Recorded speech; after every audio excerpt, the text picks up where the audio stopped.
Yeah, got my child juice on them. I like that.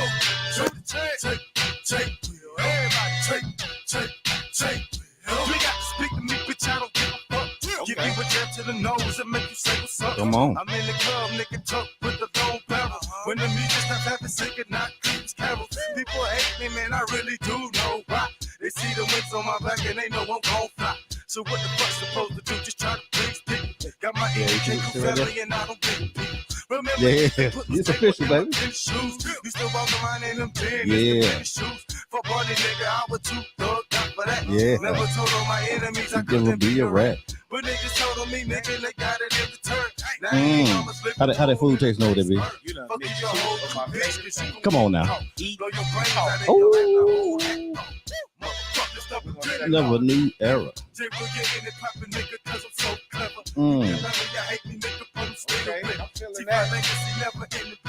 So the boys out in Carolina do it.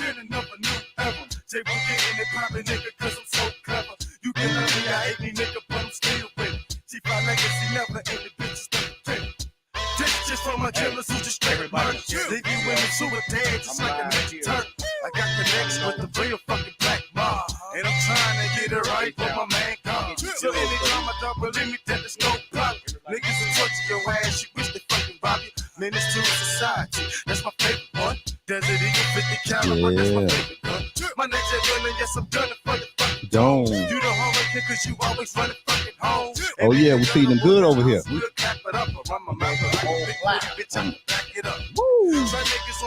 Like they did in Jasper. Keep fucking around, your new friend is gonna be Casper. You gonna be in the casket, people trying to comfort on you. But so many hoes ain't taking can play golf for. What's that?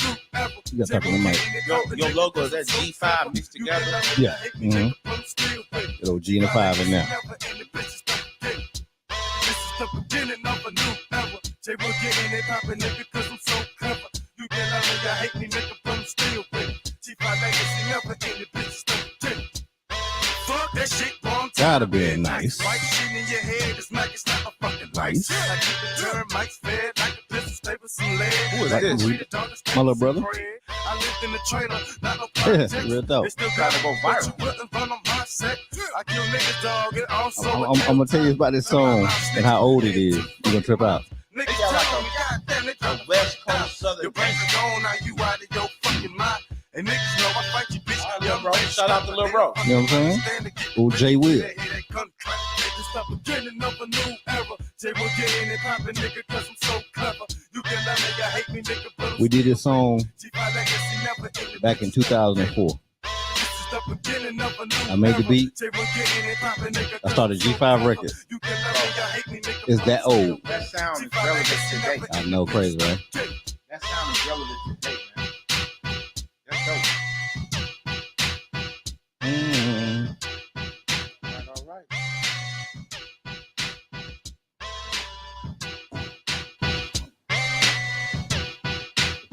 I am. I'm enjoying this, dude. Let's get it. Hey, welcome to another great episode of 5Cast. You know what I'm saying? Hey, let me tell you something, man.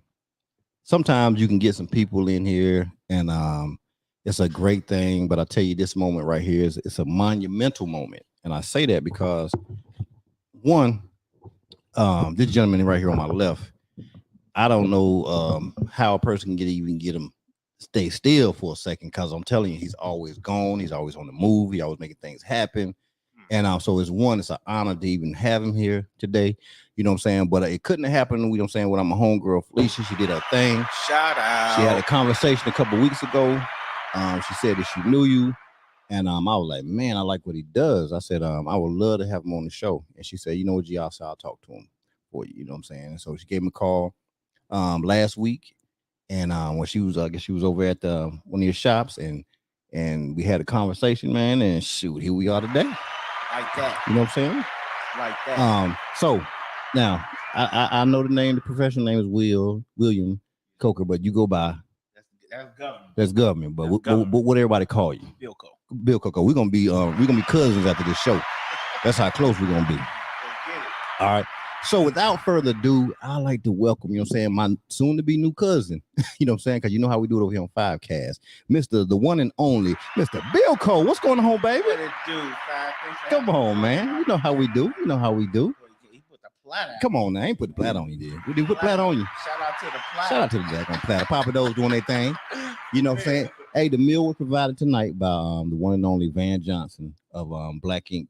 You know what I'm saying? VH1 Black Ink. So he yeah, so he provided the meals for the night. You know what I'm saying? Man, salute to you, bro. You know what I'm saying? So I'm we're doing a his thing. good boy. I mean, my whole place. So make sure everybody check out, you know what I'm saying, Black Ink. Houston will start filming down here in a couple weeks. So just make sure you get on VH1 and you know, you can follow it and make everything happen, okay? Yes, sir. All right, so ill. I think that might be me. I think that was me. Cool.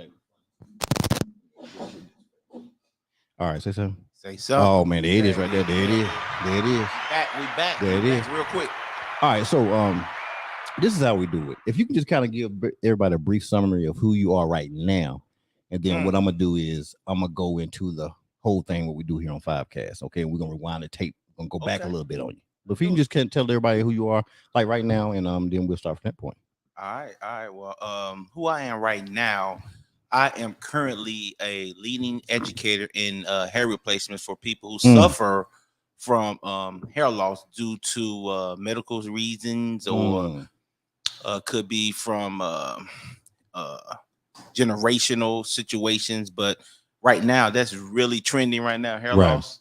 Definitely. And I'm just glad that I was able to get in at the beginning stages. Okay. To become I would like to say one of the leading educators. Oh, I'm hearing on the street the leading educator. That's what I'm hearing now. It's been a ride. It's been a great ride. So currently live here in Houston, but born and raised in Gary, Indiana. Okay, shout out to the bed on Gary. Home of Michael Jackson, the greatest entertainer in the world on earth. Michael Jackson. All right, so this is how we do this thing, right? So really, the show is about, of course, it culminates in the end when we talk about it's like a biographical. I'm saying the word wrong. You just made one word up. Biographical. That's what you know what I'm saying. We're using biographical today. You know what I'm saying? I'm North Carolina boy. So it's chronological. That's what it really is. It's a chronological time period. And what I do, I'm gonna start at a certain time period, and pretty much you're just gonna kind of walk us up to current. Okay. That's what happens. Okay. Okay. So you already told us that you are from the great state of Indiana. Yes, sir. You know what I'm saying? Gary. Yep. So tell me this first. Any siblings that you grew up with? Siblings? Yes, brother and sister. Brothers. Oh yeah, man. Okay. Man, we grew up. I mean, how many y'all got? Five, it was a five piece. Okay. 5 plus 1. Okay, 5 plus 1 on the book. 5 plus 1. Okay, man. all right. So sister, now, little Nikki. So who's the youngest? So Nikki the youngest. Nikki is the youngest. She's a cousin that was adopted into the family. Okay. So what did you fall in the number? I'm the middle. You the middle kid. Okay. All right. And just so happened I'm a Libra, so I come on, man. Shout out. No, you ain't no Libra now. Yeah, 10-1. Come on now. I'm going 10-1. Man, I'm 10-11. Stop playing. 10-11. Fam. All right. So this is the deal. We're gonna take you back a little bit then. Okay. Since your oldest sibling was how many years older than you? So I have 2 older brothers. Okay. And the oldest one was how old? How much my older? older brother is like 55. And my next brother, he's probably 52. Okay. I'll be 50 coming up October. Okay, so it's about a 6-year gap in that piece right now. Okay, so that helps me kind of choose what age I'm gonna start you at. Okay, all right. So we're gonna go back to this 11-year-old BILLCO. 11, yeah. That's what I do over here on 5Cast. We go back to 11 years old. Now, what grade were we in about 11 years old? About sixth grade? 6th going to the 7th. Okay, 6th grade, right. So tell me, how was 6th grade BILLCO? That's crazy you chose that age, because that's the year I like to say that Barbara chose me. That young? That young, man. I started at 11 going into 12. I went and got my haircut from the barber college. Okay. And I'm at the barber college, and man, I left and my head was jacked. I got back to the hood. Right. They was jiving on me. So I went in the house. My mama a cosmetologist. Okay. My mama, she was cosmetologist, so she had some clippers. Man, I went in the bathroom and I fixed my hair. And I came outside, and then everybody was like, "Who cut your hair again?" I said, "I did," and they couldn't believe me. Right. So going up in the hood, people don't know you. You gotta prove yourself. Yeah, you definitely gotta prove yourself. So man, I used to go to the grocery store and carry bags to get money, and I would give people money to let me cut their hair. What? I give you $1. So you pay them so you can get your skills up. I was paying them to let me cut their hair. Come on now. So I was investing. So you went in early on investing in yourself. Had no clue, man. You know what I'm saying? Spirit had no clue. Okay, so let me ask you. So what was the temperament and the demeanor around Gary during the time period when you were 11 years old? Man, Gary at the time in the 80s, Gary was booming, man. So we're a basketball city. Okay. So all the local high schools was very, very, very competitive. A big camaraderie with all the high schools and stuff. Got it. NBA, we're talking about the beginning stages of Michael Jordan. Right, yeah. The airness. We saw the whole evolution of Mike. Right. He's right in Chicago. How far is that away from 20, 30 minutes? See, people don't understand that. You know what I'm saying? Geographically, people don't. They'll say, okay, Indiana's up here, but they don't really know where Gary sat at. Yeah. Or whatever. Everybody just knew about Michael Jackson from Gary, but they didn't know really where it sat or how close it was to the city. Man, a hop, skip, and a jump. Okay. So besides that right there, like because I do know Gary was really a steel Mecca at one point. You know what I'm saying? The manufacturing steel company city, was doing big. And it was called like the Magic City or something like that at one time. It's all steel workers. It was just a steel city. Okay. So how did it work as far as was there any racial divide up there during that time period? Yeah, at a point in time, man, Gary used to be the most booming city in the country, and because of the steel mill, right? And at that time, the predominantly, I would say Caucasian nationality, they really kind of like ruled it. Okay, but they start, as we saw time evolve, then we start more congregating and really just breaking that racial barrier, right? So blacks start getting into the steel mill at an early age, and then what happened was we had a white mayor for years. Okay, kept the city kind of under control. As soon as we got our first black mayor, that's when the city changed completely. So you think like corruption and people just being slick on things? He did a lot of things his way. Okay, got it. And didn't consider the fact of just knowing how to balance both sides. Okay. So you saw separation because certain parts of Gary was slum hood. Right. Then you go up the street, it's okay neighborhood. Right. You go around the corner, that's why the doctors live. But then all the doctors started moving because of the when he became mayor. He took some barriers out that should have stayed, some boundaries that should have stayed. Because they really kind of kept a balance. They kept everybody where they supposed to be. Okay. All right, cool. Got it. So now you make this, you do this cut, you're around there getting people, paying them a couple dollars so you can cut their hair. Did your brothers allow you to cut their hair? It was my guinea pig. Shout out to my brother Sean. Shout out to Sean. Oh, and look, my little brother for real. Because I showed he gonna get it anyway. Watch it tear his head. Come on, man. But unfortunately, he went bald. Okay. Hey, shout out to the bald head. Yeah, but you know what I'm saying? Please like him.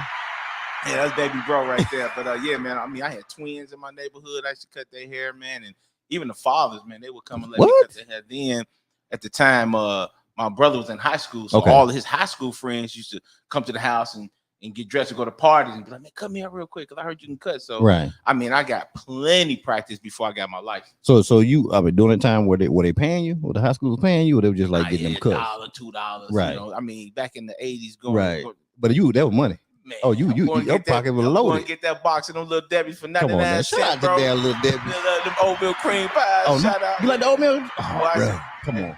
I still feed them, but for them things right there. Even now, I gotta rebuke them every time I go to the gas station, bro. I get us some milk, man. It's over. Stop, I'm done. Bro. I'll mess a whole box up. If I get a box of oatmeal, man, they done. I can't take one or two. I'm gonna hit the whole box. I'm gonna put the whole box on. I show you to tear a hole off. You know what I'm saying? Bro. Yeah. All right, so let's move on up to let's go on to high school, 9th grade year. So what high school did you go to? I went to Roosevelt High School. Okay, shout out to Roosevelt. Panthers. The Panthers. The Panthers, man. Freshman year was pretty phenomenal, man. I was what was so crazy. A lot of people don't believe this. What was that? But I used to be shy. Huh? I used to be real shy. But you were the barber though. The barber, I don't know any shop barbers. I was shy, man, until this girl told me a long time ago. She said, you gonna be fine when you get older. And I said, what's fine? She said, all the girls gonna want you. She was older chick. Older chick. They always came to the Libras. Man, the older chicks love them Libras. I'm trying to tell you, I don't know what it was when we were young. Them older chicks loved us. When she pumped my head up, man, I stopped putting that running up on her. I just running up on them. I believe that she was like, you my boyfriend. You know what I'm saying? So you remember her name? I know you're married now, but it's just chronological. You remember her name? If I'm not mistaken, it was my best friend. His name was Lieutenant, and I think her name was Bernita. Okay, shout out to Bernita. Shout out because girl, you put something in her. You put something in his mind. Because when he told the story just now, he stood up straight. His shoulders went back and everything. You know what I'm saying? I didn't know. Oh, okay, all right. I didn't know. You know what I'm saying? However, ninth grade was real good, man. Did you do any sports, anything like that? Oh yeah, I've been an athlete pretty much my whole life. Okay, so what was you go to sport in ninth grade? Football and track. Okay, what we doing football? What position? Fullback. Oh, so you was back in the backfield, put something on it. Yeah, I did pretty good. Freshman year, I did pretty good. Sophomore year, you make varsity. Right. You consider you own somebody. Right. Yeah, so I made varsity sophomore year and been on varsity ever since then. Okay. All right. Cool. It was a good journey. Okay. Cool. So let's go to 12th grade year now. And the reason why this is going to be a great transition piece right here, because one, you know how it is. We get to high school, we get to the 12th grade year. We kind of been through a lot of things, and we're thinking about this and thinking about that, and just kind of figuring something out. What type of person were you in the 12th grade? Wow, in the 12th grade, I really started to really become a man at an early age. Okay. My story a little different. Talk to me about it. But the same. Basically, most fathers aren't present in the community, black community. Right. And my dad, he came from a very, very outstanding family, very prestigious family. Oh, okay. But at an early age, he started using drugs. And those drugs carried, and they were a demon on his back for years, monkey on his back for years. Right. And my mom married him, and she had 2 kids before she married him. And my dad married my mom. Okay. With 2 kids, with my 2 older brothers. Okay. So I'm my first from my father. Okay, got it. And so with that being said, mama, she had a lot going on. Okay. You know what I'm saying? She's trying to keep a family together and her husband. And deal with that. Exactly. So I stepped up a lot as a senior. Okay. All right. So you say step up, like what were some of the things that you felt that you had to do to make it happen? Most black families always struggling financially. Oh, definitely that now. Shout out to damn food stamps. Food stamps. And so here it is. I'm on the 1st, you on the 11th, you I'm on 15th. So 1st and the 15th. So you get the 15th a little love too, fam. Right. 15th, we get that money. Right. But we started a paper route right before, like my father was like kind of helping us and stuff. Okay. But I kept the paper route going. I mean, in high school, we was doing like 358 papers in the morning. Me, my little brother, my sister, before my cousin, school. Every morning, 4 in the morning, we out there. Ooh. And then I got dropped them off at school. And then I got to be at school. You know what I'm saying? So like I was just very responsible at an early age. So what do you think made you be that one? You know what I'm saying? You know what, man? I question myself a lot, but at the end of the day, it's just how God made me. Okay. Right. He just made people a certain way, and that's just that's always been my DNA.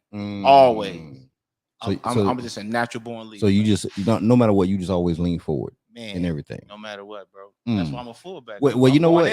See, it makes sense though, because now when you go back to, like you said, when we started off when you was 11, here you are, you know what I'm saying? You got the jacked up haircut and came back, grabbed your mom's clippers, you know what I'm saying, and put the thing on yourself. Yeah. You know, and then people saw your talent.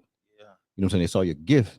They saw that. I mean, when you have older people, you have people in high school coming to you. Hey man, I'm about to head out.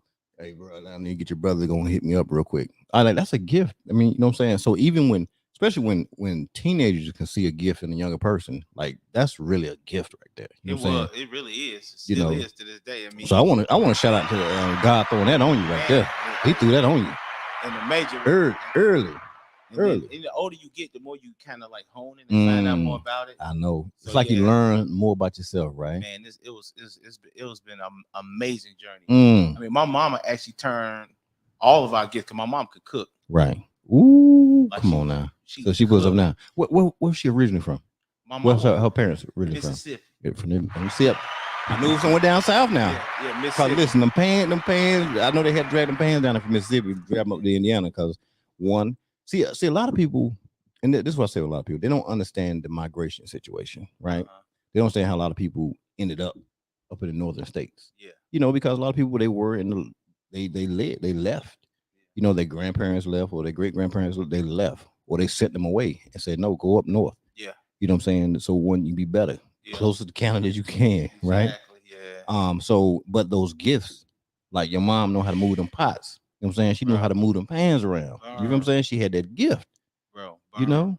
We wind up, my father, you know, he wasn't always on drugs. Right. He wound up getting up and start working in like the iron field, welding or whatever. Right. But my dad was doing really good. He moved us out of the hood into a house. So we had a basement, man. My mama, man, she turned our house like an empire. Come on now. So like my mama was making plates. All right. She's selling plates. What mama name again? Oh, Pudding. What her name? Her What they call her? They call her Miss E. That is Miss E, aka Pudding. AKA you go there and get that plate. Go come get that plate. Come get that plate, baby. Yeah, baby, come on, get this plate for your Aunt Gertrude down there. So I'm in the basement cutting hair. My sister in the basement doing nails. So we had a whole time out. Flag on the play. Flag on the play. Oh, it was serious. Flag on the play. So you saying your sister, she already know how to do nails and stuff? My sister's gifted, fam. Like she could sing like Yolanda Adams. She know how to decorate like Martha Stewart in a major way. It's serious. So hold up. So y'all own little version of the Jackson Fives over there. You know what I'm saying? Because everybody got some gifts over there. Hey, man, look. Like what do you think she picked that up from? Is it something she watched your mother? Because you said your mother was a cosmetologist, she was right? A cosmetologist, but I mean, necessity is the mother of invention. Okay, right. When you ain't got nothing, you're gonna try to figure out a way to get something. And from not having, man, we found our gifts. Right. And so we just start operating our gifts at an early age. I mean, she always knew how to sing. Okay. But doing nails and stuff. Right. My sister's very pretty. Okay. And man, she figured out how to do nails, bro. And we in there cracking. So she flipping nails in there. Miss Pudding, you know what I'm saying? I'm calling Miss Pudding for the show. Miss Pudding, Mama Pudding, she over there slinging plates. Plates and cakes. You over there cutting hair. All in the basement. We all rocking. Well, y'all just got money coming through there. You gotta come through the kitchen to get to the basement, so you smell the food as soon as you walk in. Ooh. You feel what I'm saying? Setting them up. Man. Y'all setting them up. Bro, come in, get your cut nails, and then you had to go get a plate. You wasn't gonna leave the house without a plate. Nah. And then people was come get plate without no haircut, no nails. Come on, man. Yeah. What? He was cracking. So, with that being said, that really definitely built a platform, right? And definitely built a good name for our family. You know, we did come from a good name because my grandfather had a very good name. So we just keeping the legacy alive. Right. So that's where the Williams come from. Coker. The Coker? Okay. Yeah, Coker. What was his first name? What's your grandfather? George. See, sometimes people they'll name the kid the first name of the grandfather. Yeah. That's why I thought maybe you might have got William from him. I'm William. My father William, and I'm George. Okay, he's William. Okay, got it right there. So the Coker gang, they don't play. They know about the Cokers up there in Gary. Man, serious. Come on now, shout out to that grandpa. That's real. Did his thing, came up from the SIP, doing what he do. All right, so it's 12th grade. It's senior year. It's graduation. All right. Where's your mind at that time? Do you say, you know what, I'm gonna leave Gary and I'm gonna go somewhere? Like, I need to know, like, where was your mind at, and what did you do next? My mind was definitely to get out of Gary because I had been so responsible for years. I felt the burden as a child.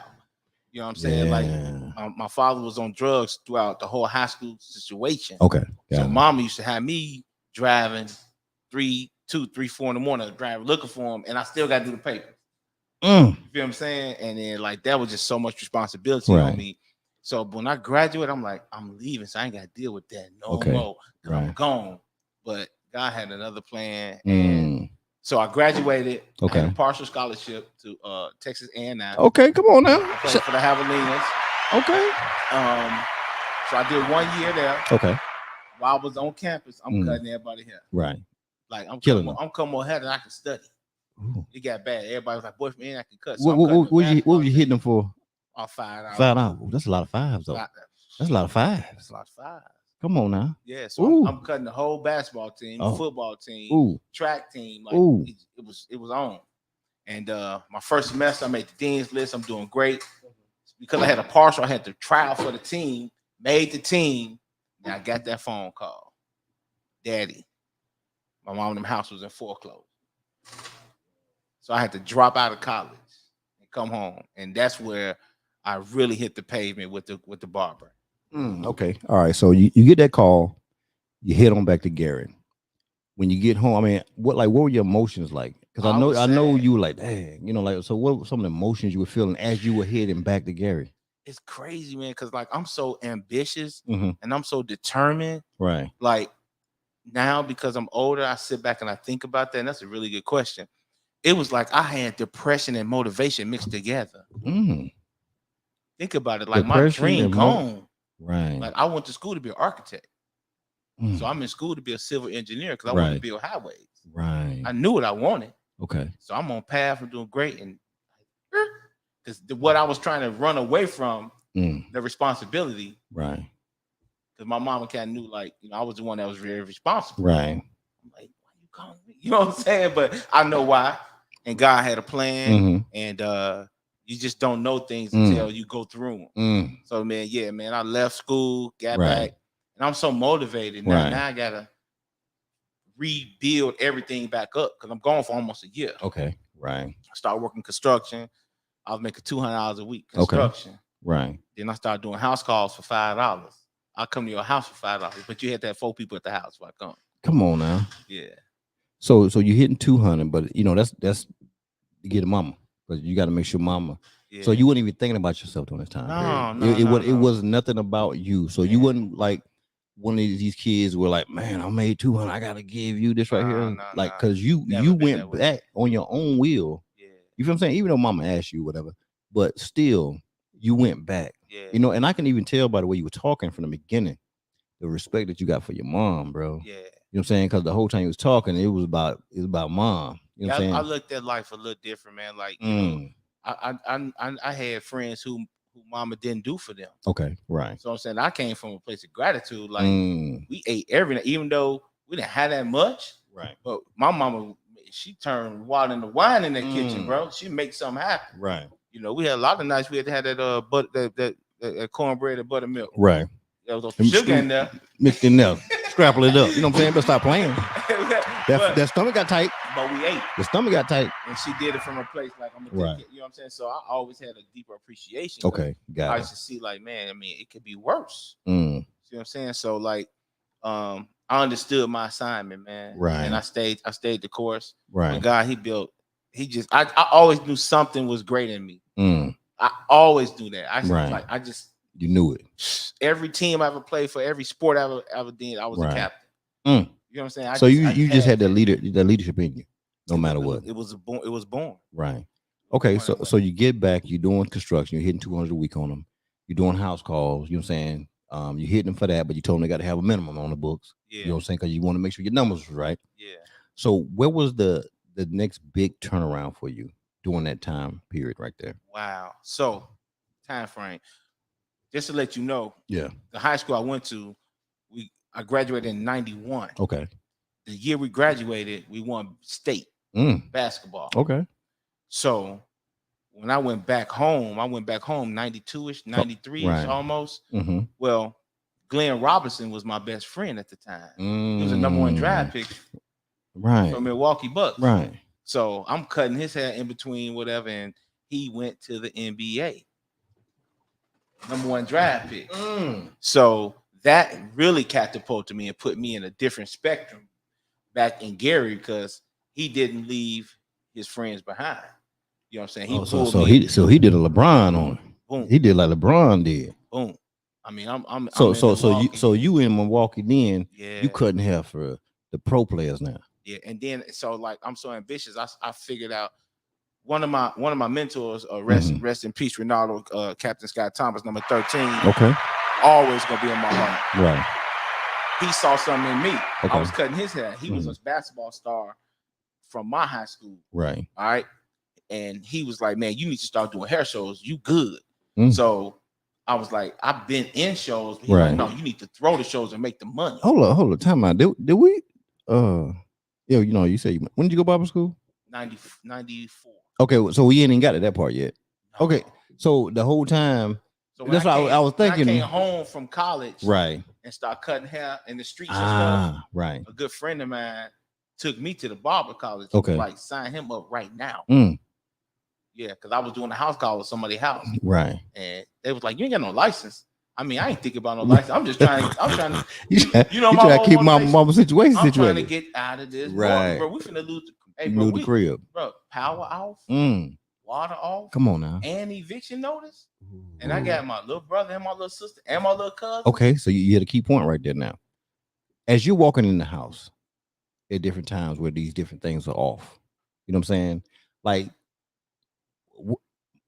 where was mom's spirits and how were you guys as kids dealing with that? You know what I'm saying? And how did you deal with it as being the one to try to make things happen? We actually became more unified. Like today, in today's society, man, it's like the less you have, the more grateful you are. But nowadays, the more you have, the less grateful you are. I know. It's sad.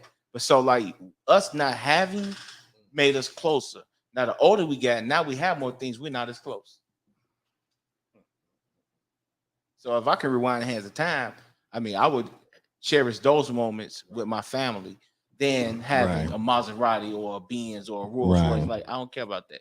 I want the time with my family. You know what I'm saying? So I get to see my family in a different light. So to see my mom, all I saw in my mama was pain. She felt like she let us down. So you used to look at your mama. But she was going hard though. I don't even know how she could even feel that she let y'all down. She was going hard in the pain. Because man, like, hey, she had help and the help wasn't there no more. You know what I'm saying? So like that's rough. Right.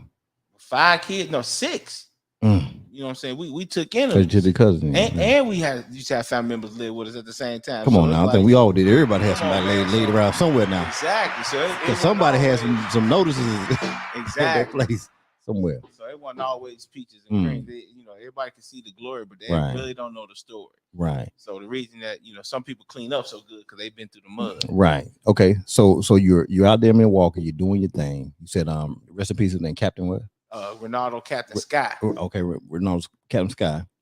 Once again, he put something in you. He put something. He did. He helped me become a visionary of my gift. So what happened was when I was in barber school, there was a salon next to me, Helen's. Shout out to Helen. Shout out to Helen. Shout out to Helen. Helen doing her thing. Everybody is a part of this story. Shout out to Helen. Helen put me in a hair show. I ain't even know nothing about no hair show. Hold on, a hair show. I ain't know nothing about no hair show. It was a hair show. It was an opportunity for you to display your talent, in the hair industry. So it's like thousands of people come in one building. You go on stage and people see your work. Right. So I'm as a student at this barber school. Yeah. I'm cracking. I get to school in the morning. It's 20, 25 people standing outside waiting on you though. Waiting on me. That's what I'm saying. So like by the time I drop my brother and sister off at school, I'm right around the corner. I go to the barber college. Right. There's cheese line outside. Come on now. Welfare. Shout out to welfare. Shout out to welfare. So at the end of the day, that became the talk of the city. It's a barber in town. He's fresh and good. Woo, woo, woo. And they already knew you was coming back and forth from the NBA people. At the time, I'm getting there. I was ahead, so that was 93ish. Okay, so right after I got my license and started doing little hair shows and stuff, being in them, then the NBA came. So with that being said, Ronaldo was so good, and he's such a legend in Gary. Glenn wore his number 13. That's why I said number 13. Shout out, Captain Sky. So me and Ronaldo, best of friends. Our best man at his wedding, his best man at my wedding. He said, "Hey, we finna throw our own hair show," because he was a model. See, I like him. I like him. Yeah. Shout out to him. I like him. Yeah, shout out. That's what we do right there. Listen, we're gonna do our own thing. That first hair show, it was on. What was the turnout? They turned out thousands. They turned out thousands. And how long did y'all have to promote it? 2 months. So 2 months y'all brought them out like that. But I hit the pavement. I believe in hand in hand. There you go. Please, you hear that? He hit the pavement. I hit the pavement. Felicia, did you hear that, Felicia? Yeah. He was on the pavement. So before social media, you got to learn how to socialize. Come on now. That's the lost art. That's the lost People art. are scared to go talk to people. Not me. People are scared to go get in people's face. Not me. People scared to go say, hey, how you doing? Yeah, not me. I don't meet, as my assistant Jackie said, I don't meet. That's me right there. Listen, I don't meet strangers. I meet associates and friends. Come on now, all day. So yeah, that's well, that can. Oh, okay. So that has always been my demeanor as a person. Right. So man, we hit the pavement, man. Hit the pavement. Ran a couple commercials. It was so fresh. Y'all got commercials? Oh yeah, I'm all over the radio, and I did it right. You know what I'm saying? Ooh. Yeah, this is way before the Come YouTube on now. hit. You know what I'm saying? Come on now. I know. And then Glenn had just got drafted, so I was able to put his name on the flyer. Guest appearance, #1 draft pick. Yeah. Y'all see where this is going already, right? So you can see how this thing is gonna culminate in this in the end. Man, I mean, the energy was so perfect for that show at that time in the city. The city needed it, and it was good for the city then. Oh at that man, time. the city needed because it, come on now, y'all hit that murder capital of the world at one point. Now y'all was hot for a couple of years. Y'all was hot up there now. A couple of years. Listen, we were tripping. We were like, not where Michael Jackson came from. Man, That's what we were saying. Murder cap, and now today it's not as much, right? But we definitely was the murder cap. G.I. Gary, they called it Gangsta Island. Ooh, I can believe it. Yeah. I can believe. I heard. Trust me. We were scooting right by Gary. We ain't going up there though. Yeah, they're tripping over there. Yeah, you gotta be careful. They're tripping over there. He's just, that's what happened when that Black Mayor came in a long time ago, and I really hate to say that, but it's a reality. But that's what happened, right? And it really did, tear the city up in a lot of areas. You know what I'm saying? But we're rebuilding. Okay. The city of Gary is on the uprise, and we got some new leaders coming in that is really, really revolutionizing. On point. Oh man, it's finna the city of Gary, the Steel City is finna bring back the steel. That's what I'm talking about. Okay, all right. So let's keep moving on this train right here, right? Let's go. We got so Glenn hit the pro. Y'all around there doing shows. Y'all throwing Glenn name on the paperwork. You know what I'm saying, on the flyers because you guest appearance because you clipping them up. You got that inside relationship with them. You do the hair show. It was a success, I guess. Cracker. You know what I'm saying? What came after that? Like, what did that spawn? So that just made y'all just listen. We popping shows. BILLCO Productions was birthed. Ooh, what's the name of it? BILLCO Productions. So hold up. You started BILLCO something back in '95. BILLCO Productions was birthed. Come on now. Let me tell you. Like for real. Like, I mean, I'm talking about. See, this is gonna be funny right here, right? This is gonna be funny. I'm in so during that time period right there, I was in Korea, right? And I started a G5 Productions. And this is what I would do, right? Because I don't drink. So many soldiers will get in trouble in Korea. You know what I'm saying? Because all they would do is just drink all the time. You get out of work, whatever, right, flying or whatever, they just drink and go out in the field fight. You know. So I said, you know what, man? This is what I'm gonna do. I'm gonna start doing a 3-on-3 basketball tournament. So I started the G5 3-on-3 basketball tournament back in 1995. And I just did it on my page, on my post. And I was paying $300 to the winning team. My money. They're gonna hoop for that. You know, and but see, you can't really do that though in the military. You can't give your own, you can't have stuff to give your own money away, right? But nobody knew I was giving my own money away. So I was doing it, got popular. So then I went to another base. You know what I'm saying? It wasn't even my base. Did it over there. Next thing you know, it was talked about all over South Korea, bro. That's what I'm talking about. They're trying to find out who is the G5 Productions. Here I am. I'll be flying at night, so they'll be knowing what's going on. You know, and I come back and people are like, "Hey man, they're trying to figure out who the G5 Production is." What I said, don't tell them who it is. Don't worry about it. You know, word of mouth is the best advertisement. Once again, that's what I was trying to go with right there. We didn't have to advertise nothing. Telling you. If you're doing something good, people will push it off for you. Especially in the nothing has changed. In the beauty industry, they talk. Ooh, I know that's right. Yeah. I know that. And they catch that wave. It's on. Right. Yeah. Hey, shout out to your G5 basketball. You know what I'm saying? You know, so it just made me think about when you did you know, on BILLCO Productions. You know what I'm saying? BILLCO Productions was birth, man. I'm doing comedy shows. I'm doing. Oh, so you didn't limit yourself. You just said no. Man. We making things happen. Man, I started bringing entertainers in the hair show, halftime hair show. I'm got R&B singers and all kind of stuff. Oh yeah, got for real. Come on now. Visionary. Okay, all right. So you're doing that piece right there, making things happen. Okay, now hold up now. We ain't gonna skip Mama out now. When you meet your wife? Oh, Yeah, cause we don't want to miss them. I don't want to go past that year.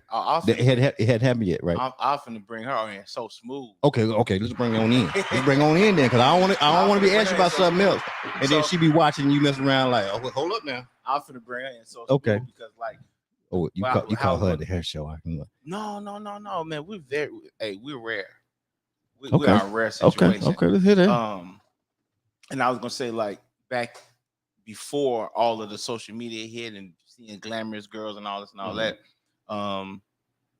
like I'm old school in a lot of ways, but then yet I'm not afraid to tap into the new generation. Okay, got it. But man, we got some old school love. Like we started dating in May 3rd of '88. Okay, so you back there with Public Enemy when we were talking stuff. We May 3rd of '88. You know what I'm saying? So you knew her before going to college and everything. Man, we knew a dish. But you knew her. You knew her. Yeah, man. But you had, you went to college and everything. Yeah, we've been through shoot 4 decades with each other. Ooh. I've been her since I was 16. Oh, so she was your girlfriend in '88. She was my girlfriend in '88. So even when you left to go to Texas, she was your girlfriend. She fly out there. Come on, man. Shout out to what's her name? Nikki. Damn, shout out to Nikki. Hey, Nikki. Shout out to my Nikki Pooh. Nikki Pooh, you did your thing, girl. You Listen. did your thing. Now, once again, see what happened was you threw that gift on her back in '88. She saw it. She saw the gift. She said, "No, ain't nobody in Gary running around like this right here. This boy, something wrong with him." She was the first person to ever make me a form of advertisement. What you mean? So she's crafty.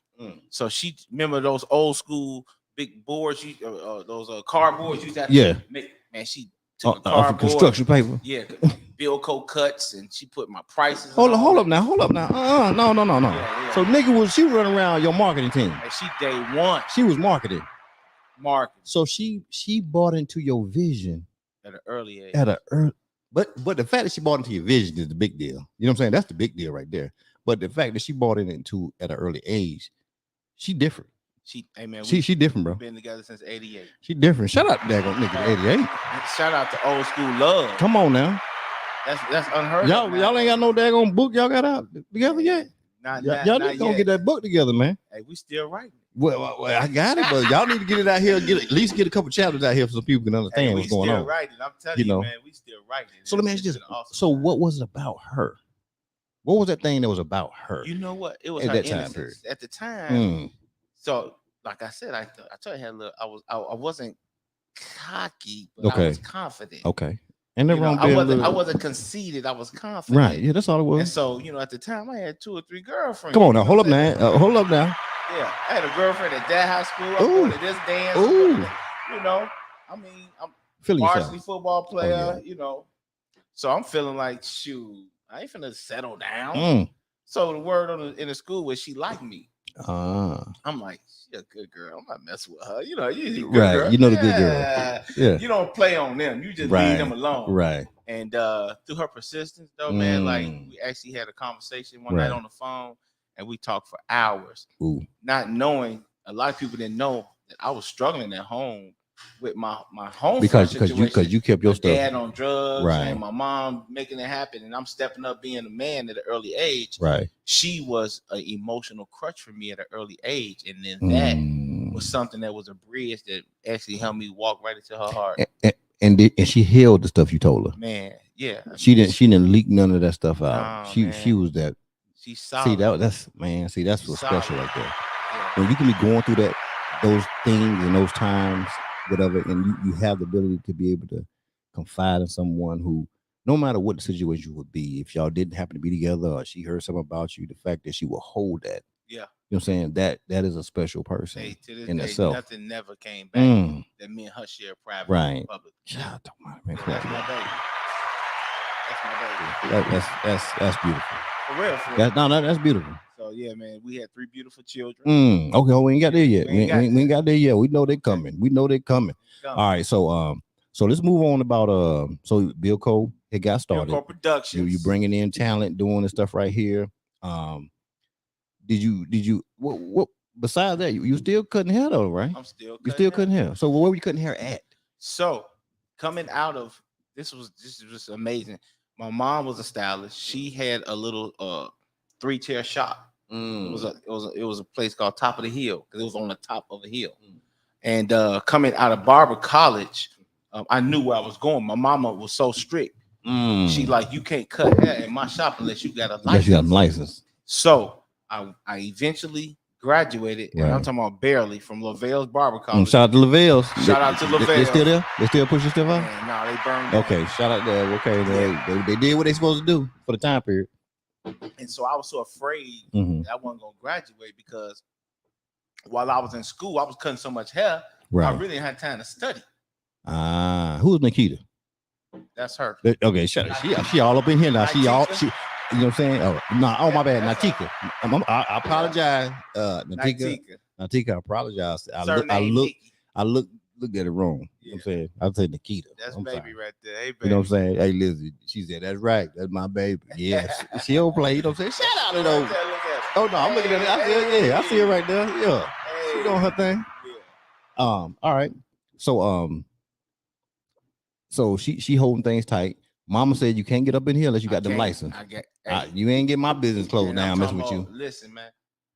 To graduate, to get your license, right, you got to pass with a 75 or more. Okay.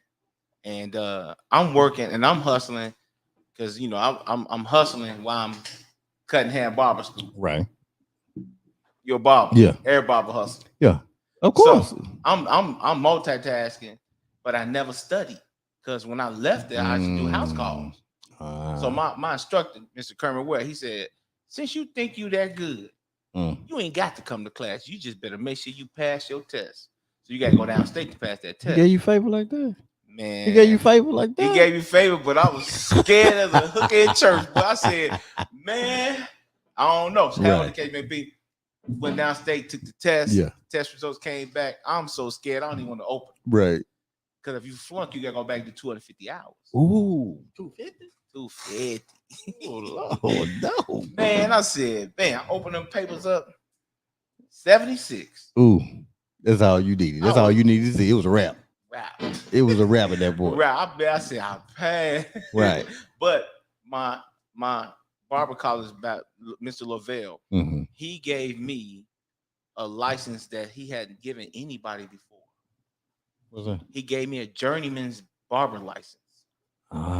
So a journeyman's barber license is wherever I'm at in the state, whatever, I don't have to do any extra hours.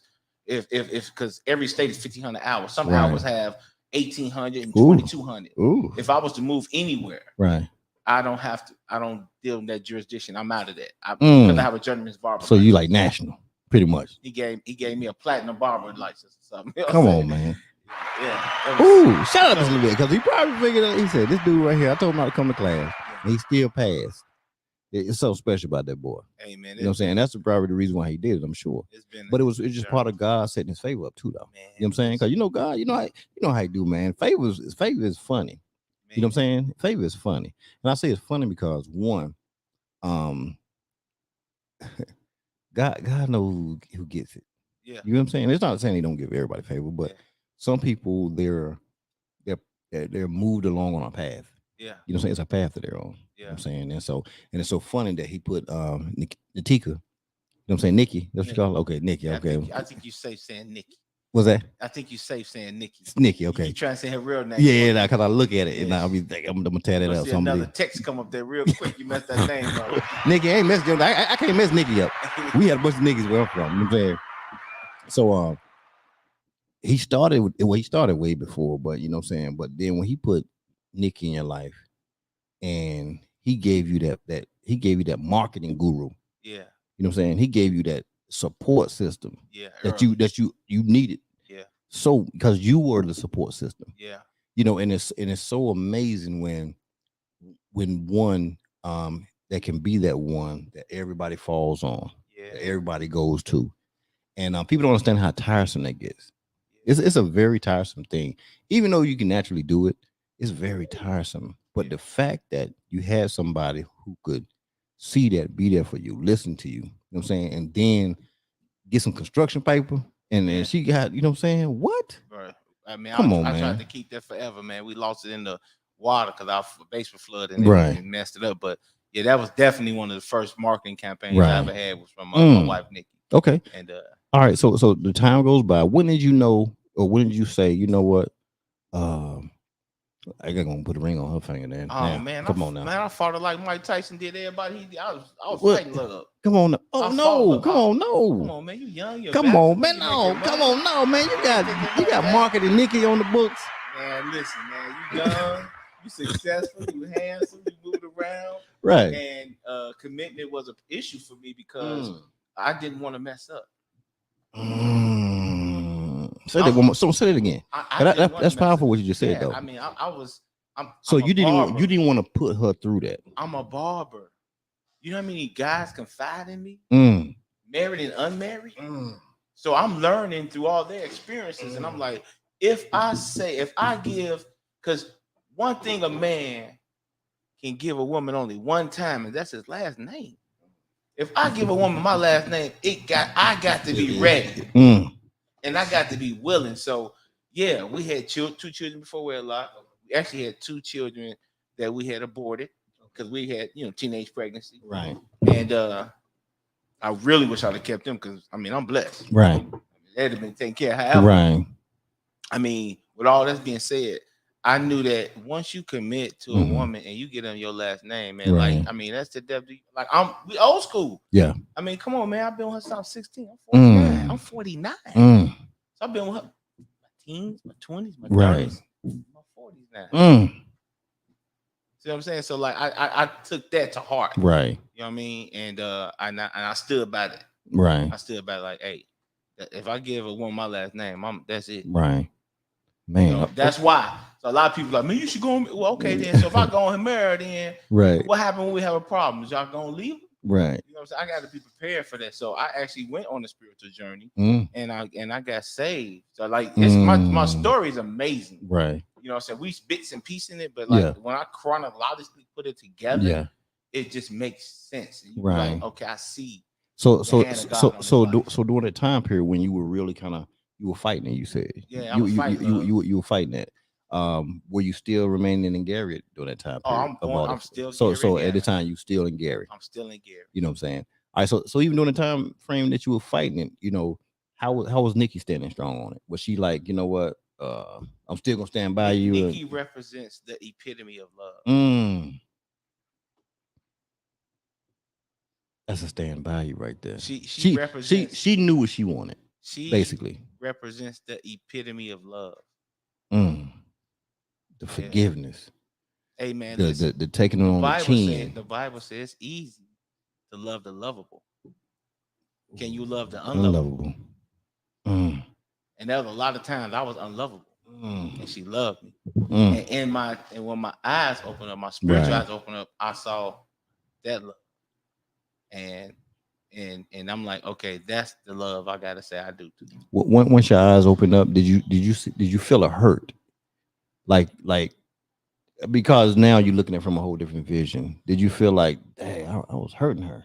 No, did you ever feel like that, or it's just one of those things? Like I'm finna get her the best life she can imagine. So you focus on what was gonna happen, the present, and what was gonna happen. I got her so good. I proposed her so good. Come on now, what you do? Talk what you do? Oh, you want to go straight to propose? No.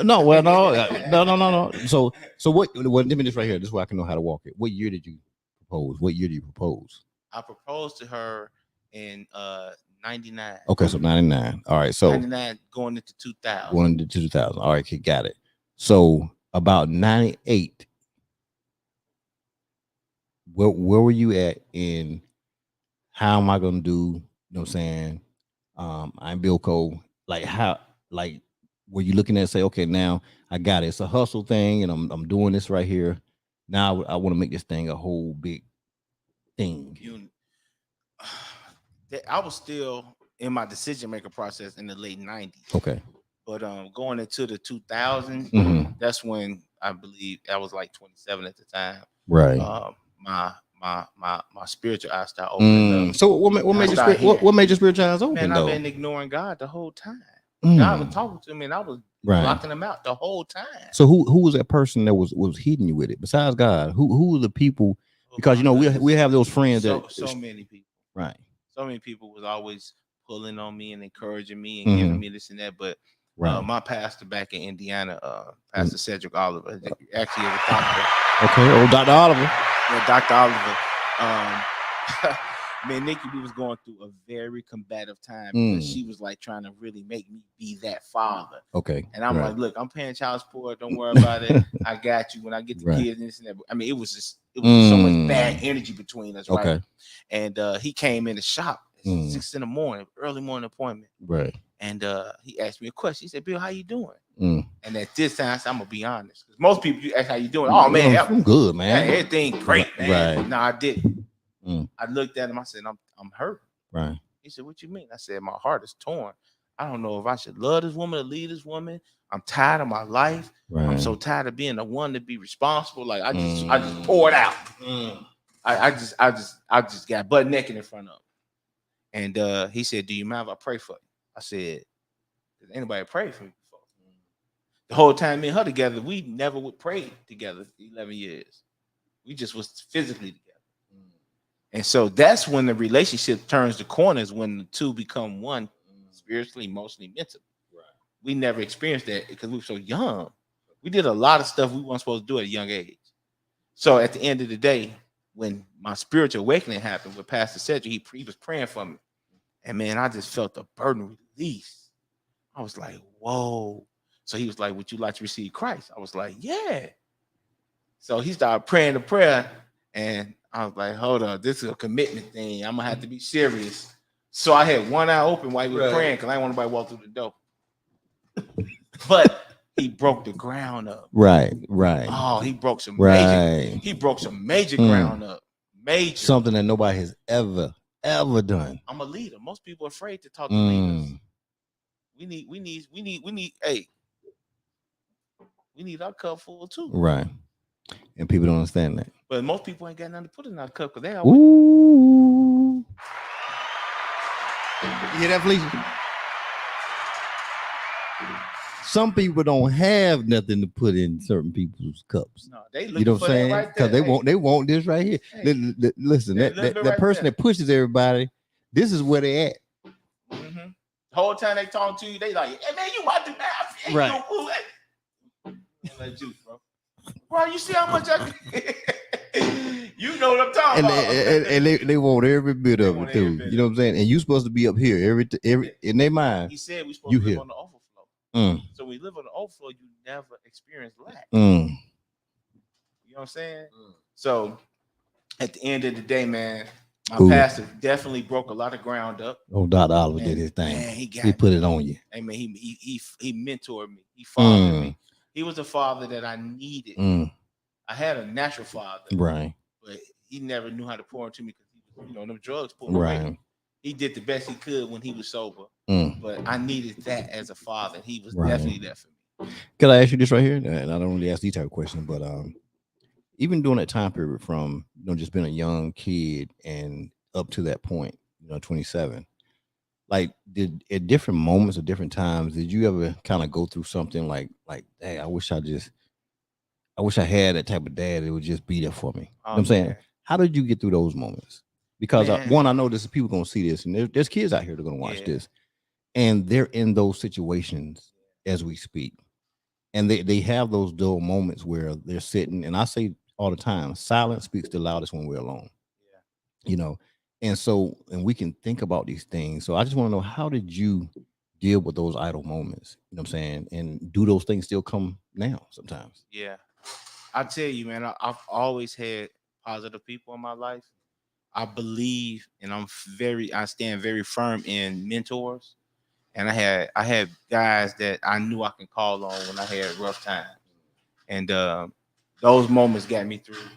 And not having, so like most people have a relationship with God in their head. Like, yeah, God know my heart, but I never had a relationship in my spirit, never my heart with him. And so I couldn't talk to God because I didn't know how to talk to God. I didn't know how. So a lot of mentors were there to help me and build that relationship up. And so to answer that question correctly, man, everybody need a mentor. Everybody need a mentor. I had some really good mentors, man. Like really, like Ronaldo, Captain Sky, Victor Jones, Larry Jones. Like I had some really good mentors, real men. And once again, like I said, that goes back to God's favor again. Yeah, He placed those people where they needed to be because he knew what you probably Man. wasn't gonna have. You know what I'm saying? But because you did have that leadership gift, yeah, you know what I'm saying? yeah. That's something that you didn't even have to work for. It was just naturally there. You know what I'm Yeah. saying? And you honed it, and yes, you continue to hone it even today, I'm sure. You know what I'm saying? Because you learn different things about yourself every day. But I'm you quite know sure. what? You know what's the most powerful thing about a leader? What's that? The Bible said that the servants, leaders are the greatest servants.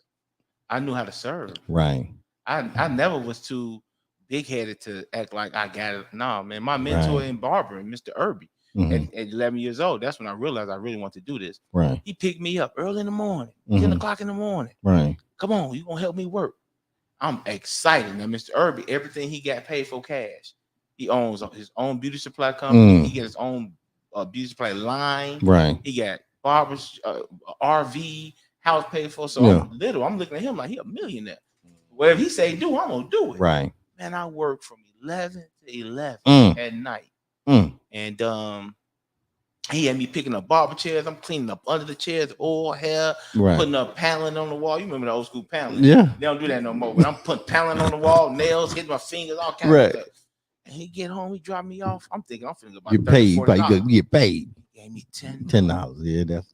I think 10 was that magic number back in the day That's for hard work. That's $1. That's less than $1 an hour. Hey man. Man, I looked at my mama because I was gonna give mama some money. I'm Right. like, I said, "Man, he gave me $10." Mm. He said, "Nah, baby, he gave you way more than Way $10." more than 10. And that didn't hit me till later because I was mad for years. He, Even though he called me, he invested time. Man, he told me. He made you think. He gave me the greatest advice in the world. The world. He said, "Whatever you do, you pay cash. Come on now. Don't be in no debt." Mr. Irby, shout out to you, man. I Shout love out to you. forever. Shout out to you. Look what you did. You know what I'm saying? Yeah. All right. So you said going into you said you had a smooth way or how you ran up on the engagement process to Nikki. Oh. You know what I'm saying? So I need to know how that thing transpired. We went to we had set a and Nikki, if you don't say something right, go ahead and type in because I want to know what's going on now. Man, she had no clue. Okay. So I had Nikki, while he talking, if you had a clue, go ahead and type something in there. We had transitioned into I'm in the ministry now. And Okay. I'm doing my thing. And right. So like we really vibing hard. So it was like a couple's trip to Niagara Falls. Okay. And so I said, I'm gonna do it at Niagara Falls. Ooh. So I had the ring, and we were walking and walking. So my wife, she a little aggressive. We say aggressive? Yeah, she aggressive because like I'm trying my best to live the Christian life and no sex before marriage. Right. So she's like, well, what room you staying in? And I'm like, not yours. She's like, At the end of the day, I'm trying to keep it right because I want her to be surprised. Okay. Man, we get up there to go see the falls, and when you're at the falls, they have these goggles you can put money in to really see in the falls. Right. So I was like, I put some money in. I said, look in there and see what you see. I want to know what everybody see. And she steady looking, and I get on my knee, and I had a ring out like that, and I said, what you see? She said, it looked like a rainbow in there. She said, look, it's beautiful. Woo, woo. Right. I said, can you see me as your husband? Ooh. She said, what? I said, can you see me as your husband? She said, she get up, turn around. Everybody in was like, oh my God. And she was like, you for real? I ain't gonna ask somebody, I'm on my knee, tell about you for real. I started cracking up. Nikki. Yeah, that's the truth. And she said, I said, you for real? I said, yeah, I'm for real. Right. She said, yeah, I'll be your wife. Oh man. I said, yeah, so I want you to be my wife. Man, shout out that right there. Nigga, he done took you to Niagara Falls. Big pimp. He was at that big pimping in Niagara Falls. You know what I'm saying? Doing his thing. What he do? That was smooth. She in there looking. Oh, look at the rainbows. Now, Nikki, I need to know if you really figured that this is what he was gonna do. So just go ahead and type something in there. If you not saying you knew he was gonna propose, Well, if you knew something was up She had by him asking you to she look had into no the clue, look into bro. the look into there. All right. She had no clue. So of course she said yes. We know that now. She said yes Mhm. with no fight in it. How long was it before y'all went and locked that thing down? A year. Okay, you put a year on the book, so y'all Yeah. playing some things out. All right. So now, but at this time, you said you had two children. We had 2 girls. Okay, Kelsey, 2 girls. What's the name? Kari Yeah. and Kelsey. Yeah, that Kari and Kelsey. Mm-hmm. You know what I'm saying? Everybody ain't start with K. Yeah, but I got Everybody. 3 Ks. K. Come on, ain't nothing wrong with that. All right. So them girls was already all in. 7 and 5. 7 and 5. Okay, so they're doing their thing. 7 and 5. Okay, which one was the bad one at that time? 5-year-old. The 5-year-old on fire. Kelsey. Oh, Kelsey was the bad one back Kelsey then. mama. You know what I'm saying? Bad. That was the bad mama. She was like who personality she take after? Me. Yo, for real? Yeah, I was, you know, Mm. as a kid Yeah. at home, I'm Yeah. saying, you know, I'm a ball of energy. Right. She was a ball of energy. Mm. She's still a ball of energy. Right. Okay, well that's good. That's good. That's good. All right. So now at that time you're married. Yeah. Still up in Gary. Still up in the Still up in Gary. Okay. All right. So what's going on at this point right here? As far as with the company, what were you doing? You know what I'm saying? Were you still at the shop? Well, yeah. So at this time, I've opened up a new shop. Okay. All right. What's the name of that? It was called Bilco Barbershop. Okay, got it. And this was the first high-end barbershop in Gary. Oh, so you didn't go regular on it. So hold up now. No, Barber floors. So hold up now. Hold up now. Nikki, I'm gonna need you to chime in on this too now. So what, once again, you're a visionary. What made you not just open up a regular barbershop? What made it for you to be a high-end barbershop? And what separates a regular barbershop from a high-end barbershop? So in Gary, like, you know, barbershops are just known to be old school. Old school, come in, sit down, wait. Somebody playing checkers, and if somebody say you can get a haircut, you get a haircut. You know, I've always been a businessman at heart. I've always been a businessman at heart. So I looked at the business of barbering different from a barbershop, and I said, you know what? I want to bring the business aspect out so people can see that we're just not people who stand behind a chair. We're businessmen. We just use clippers for a living. And so I decided to do something different. I had all of the cabinets custom made. Every barber had, it felt like it was their own area. You know what I'm saying? Marble floors, big extravagant lights and all that type of stuff. And I had my own office in there. So how many barbershops back in the early 90s had an office? You know what I'm saying? Office. We had a little snack area. Just the barbers had their own eating area. Like, I just kind of brought a business aspect to it. And what year was this? This was 99. 99. 90. So in the 90s. 90. Are you serious? 97 you were doing this? Yeah, 97. Bro, this ain't, 97. people wasn't even doing this. I only think to the late 2000s. Yeah, 97. So you were well ahead of your time. Yeah. So when you brought that, what did that do as far as the community? Because now, I mean, people, you know, they see that nice place now. I know it kind of took some business now. Oh man, I know it took business from other people now. It didn't do that. What it did was this was just so, it was just like so divine the way it happened, bro. So when you set up a business like that, the best one to come work there. So I had the dream team. I had every best barber in the city working at my shop. And we worked like the dream team. Right. And I spearheaded it because my rule of thumb is first available. I don't care how good you are. If you're available, anybody come to that door, you got to service them because this is a customer service business. So that was a rule of thumb. I don't think people caught that right there. Yeah, I said my rule of thumb. Customer service. It's a customer service business. So it's first available. So if you sitting around eating on some chicken for 2 hours, you be trying to eat chicken for 2 hours, bro. Now you ain't gonna eat that chicken. That chicken cold. Get up and cut some hair. Right. And so everybody they was on board with it, and it just worked.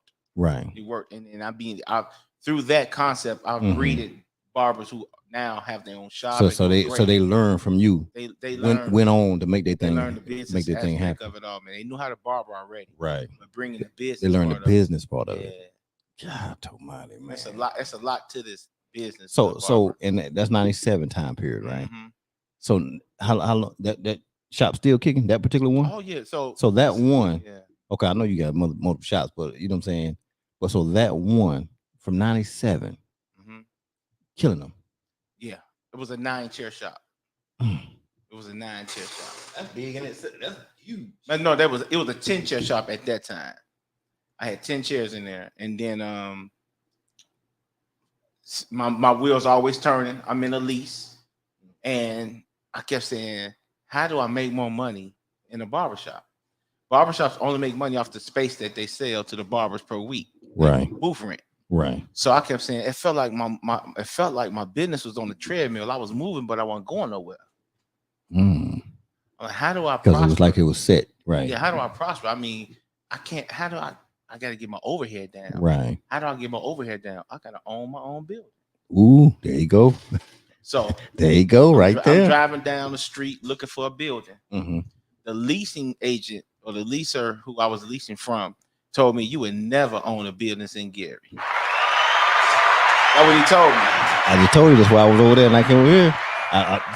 The same Old Jewish exact, guy. Same exact, and it's a group of them that own a bunch of buildings here in Houston. That's what they told me. And they said if I left, I'm saying, well, you ain't gonna find another place right here because we own about all the buildings. I said, yeah. Girl, you can't tell me. You can't tell me. You don't know God. What? You don't, shout out to God. Better give God all the praises up in the inflation. They don't call, give it to him.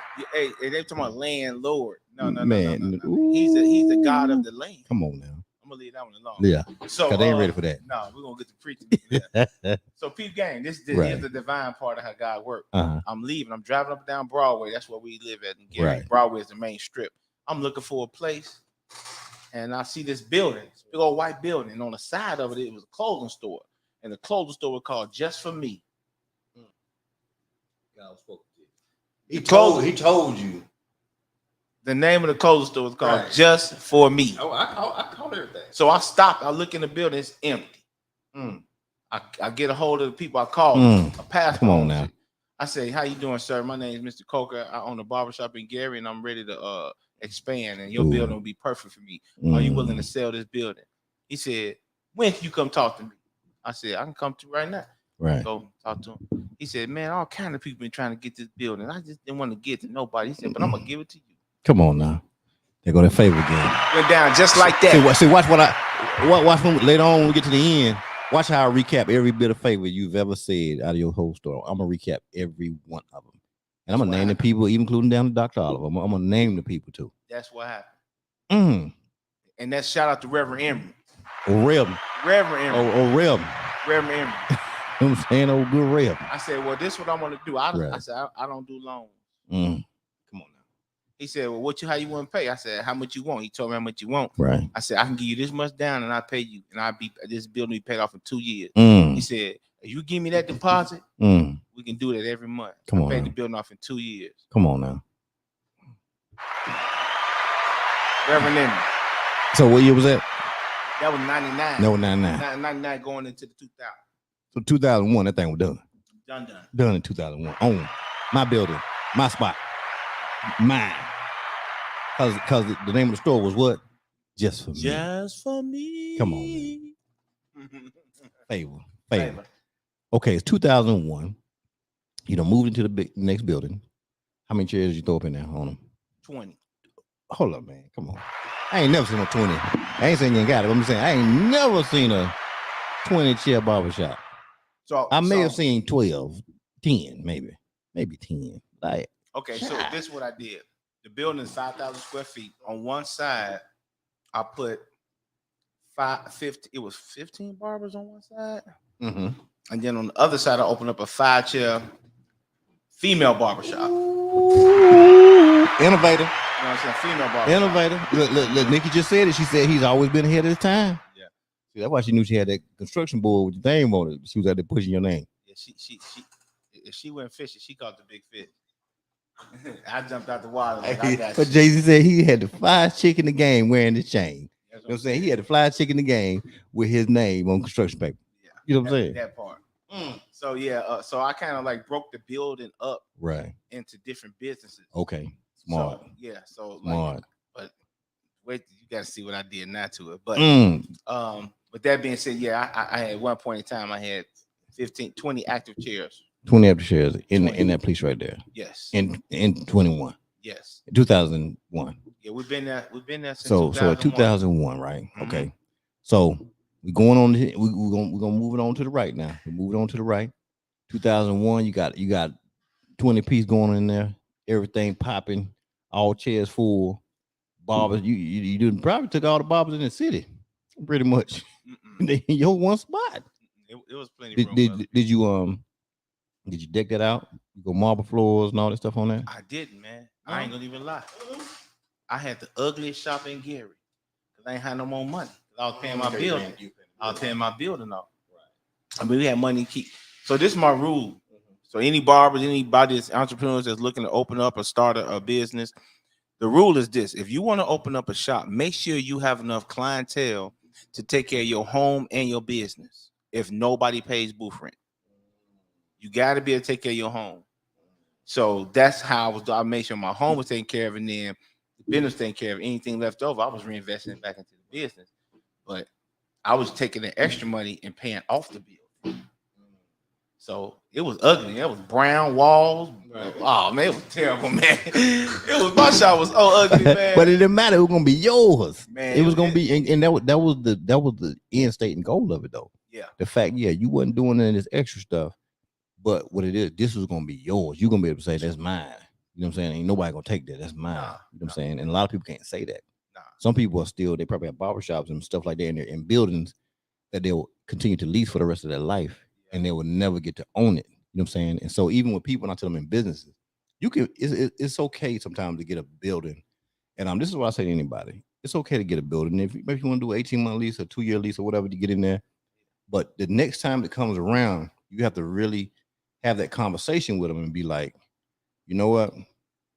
No, I can't do 3 years. I can't do 2 years. No, let me do 15 months, whatever, because you should be working your way out of there if they won't let you buy the building. Yes. And you don't need to move to another building, to another lease in a business. You feel what I'm saying? Because if not, I know people who, like, since I was a little boy, they've been leasing different buildings since I was a little boy. Wow. You know what I'm saying? And for a business, that's crazy. They don't know the concept. That's crazy for a business. You gotta lower your overhead to see profit. You know what I'm saying? You know, because you'll be chasing that forever. Forever you'll chase that. You know what I'm saying? And so that's just something for a business people need to understand. Yeah. But a lot of times people don't understand business, right? All right. So you get it paid off. You're happy. You're doing this right here with it. So now at this time, you're like, okay, we about to hook the building up. Yeah, what we're gonna do? I'm constantly investing in the building. So now, I mean, I'm constantly investing in the building, man. But now it's set up now where it's working for me, and so that's a part of my end game to have that work for me, as opposed to me working for it. So that's, and I don't want to go too far into our story, but no problem. I mean that now it's really working for BILLCO. Okay, cool. All right, so the time goes by. All right, the kids are getting a little older. Did another kid come along the way? So around my son. Okay, here he come. He was a honeymoon baby. Okay, look. Oh shoot, Nicky got you out there. Where'd y'all go? Where'd y'all go?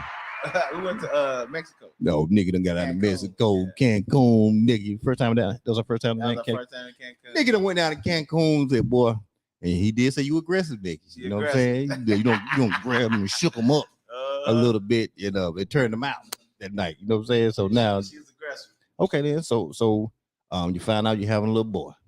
Okay. You say, oh shoot. Little man carried the name on. You know what I'm saying? That's the last cake. Carl. Come on now. That's it. So you just got 3-piece. 3-piece. Okay, a 3-piece. Okay. All right. So old smooth cake came out. Everything. He said flag on the play.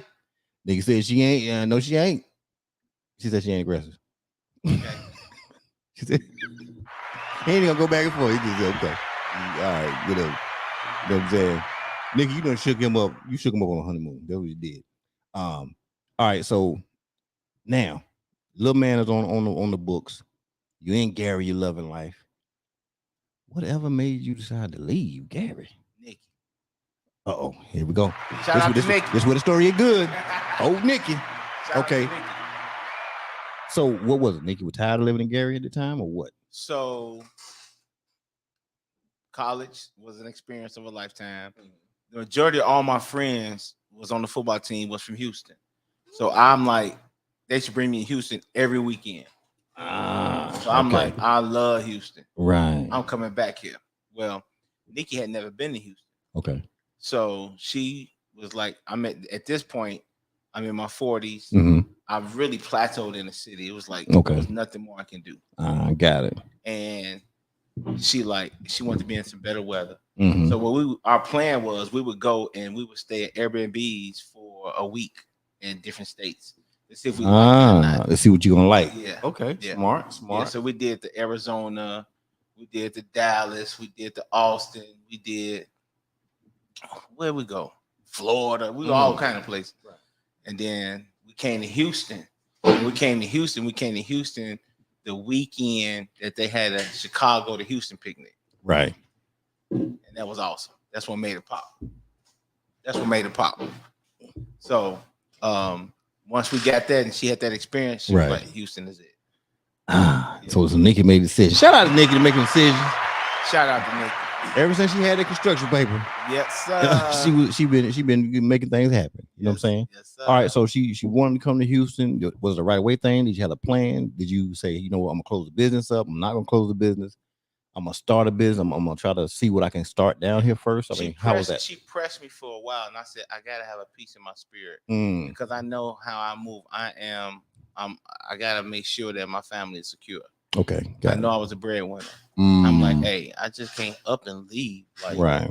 So I was beseeching God for a year or two. Okay. We had it on the table for a while. Right.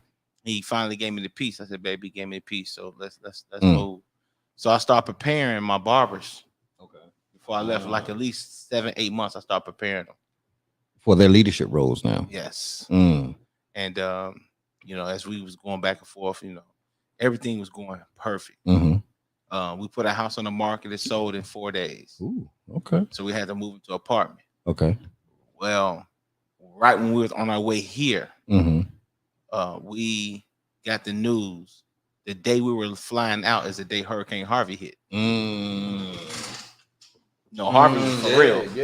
Yeah. Harvey was for real. In real life. So we had already came down here. We bought a house.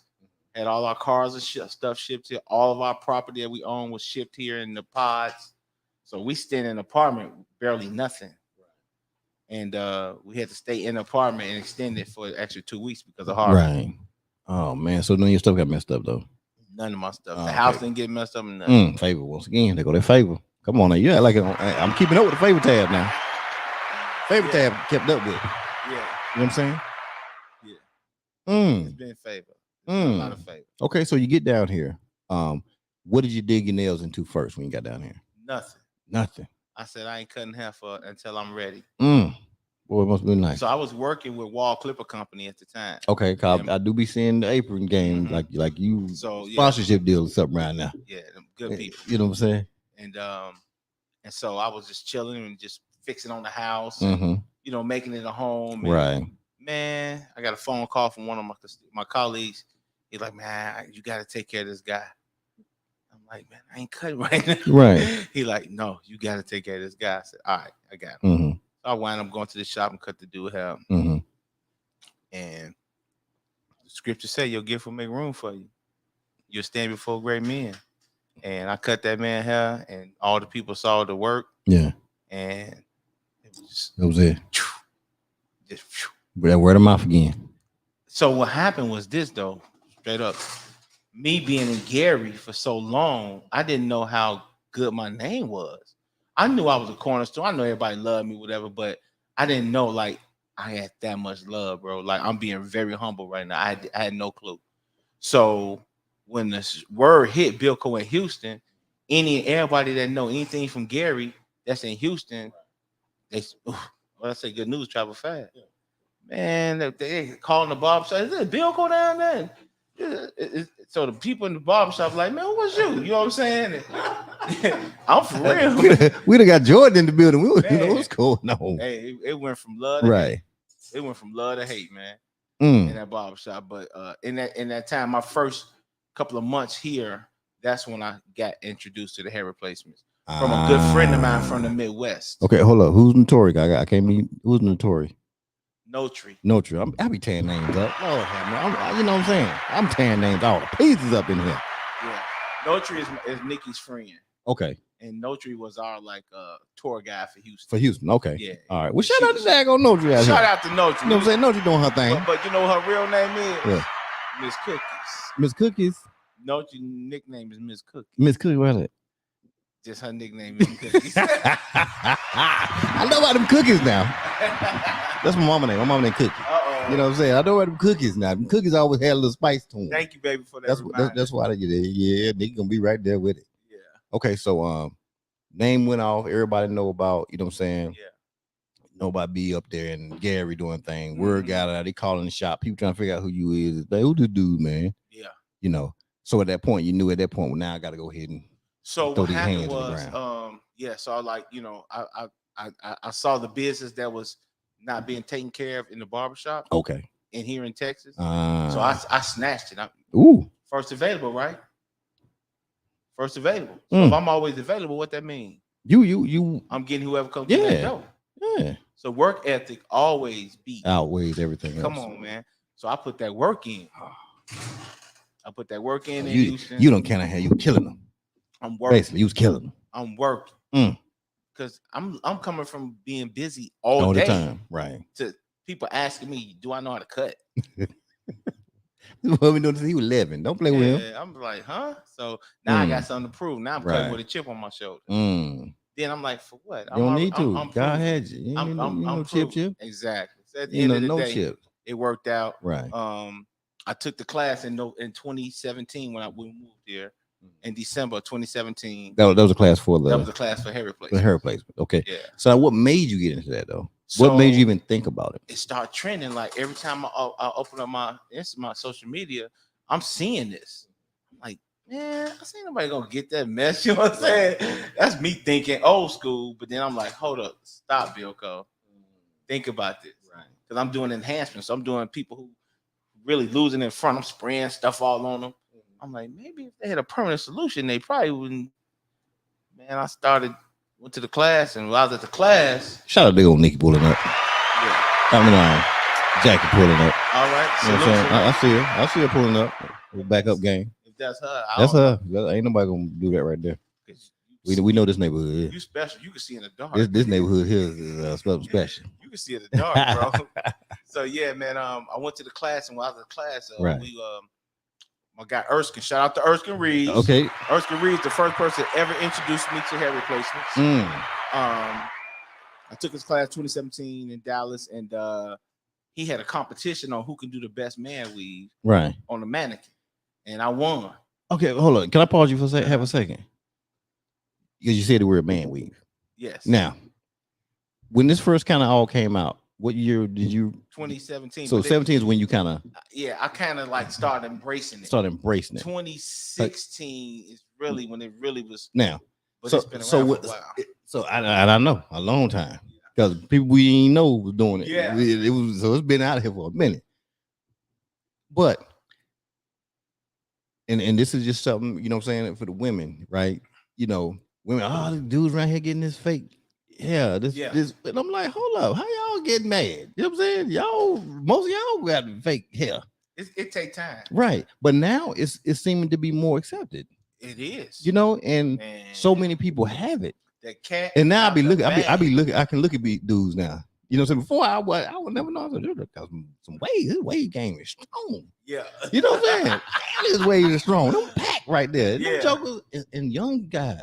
Yeah, it's like a lot of young guys are losing their hair now. Yeah, you know, and I'm saying young guys, and I wouldn't think they would be losing their hair. And bruh,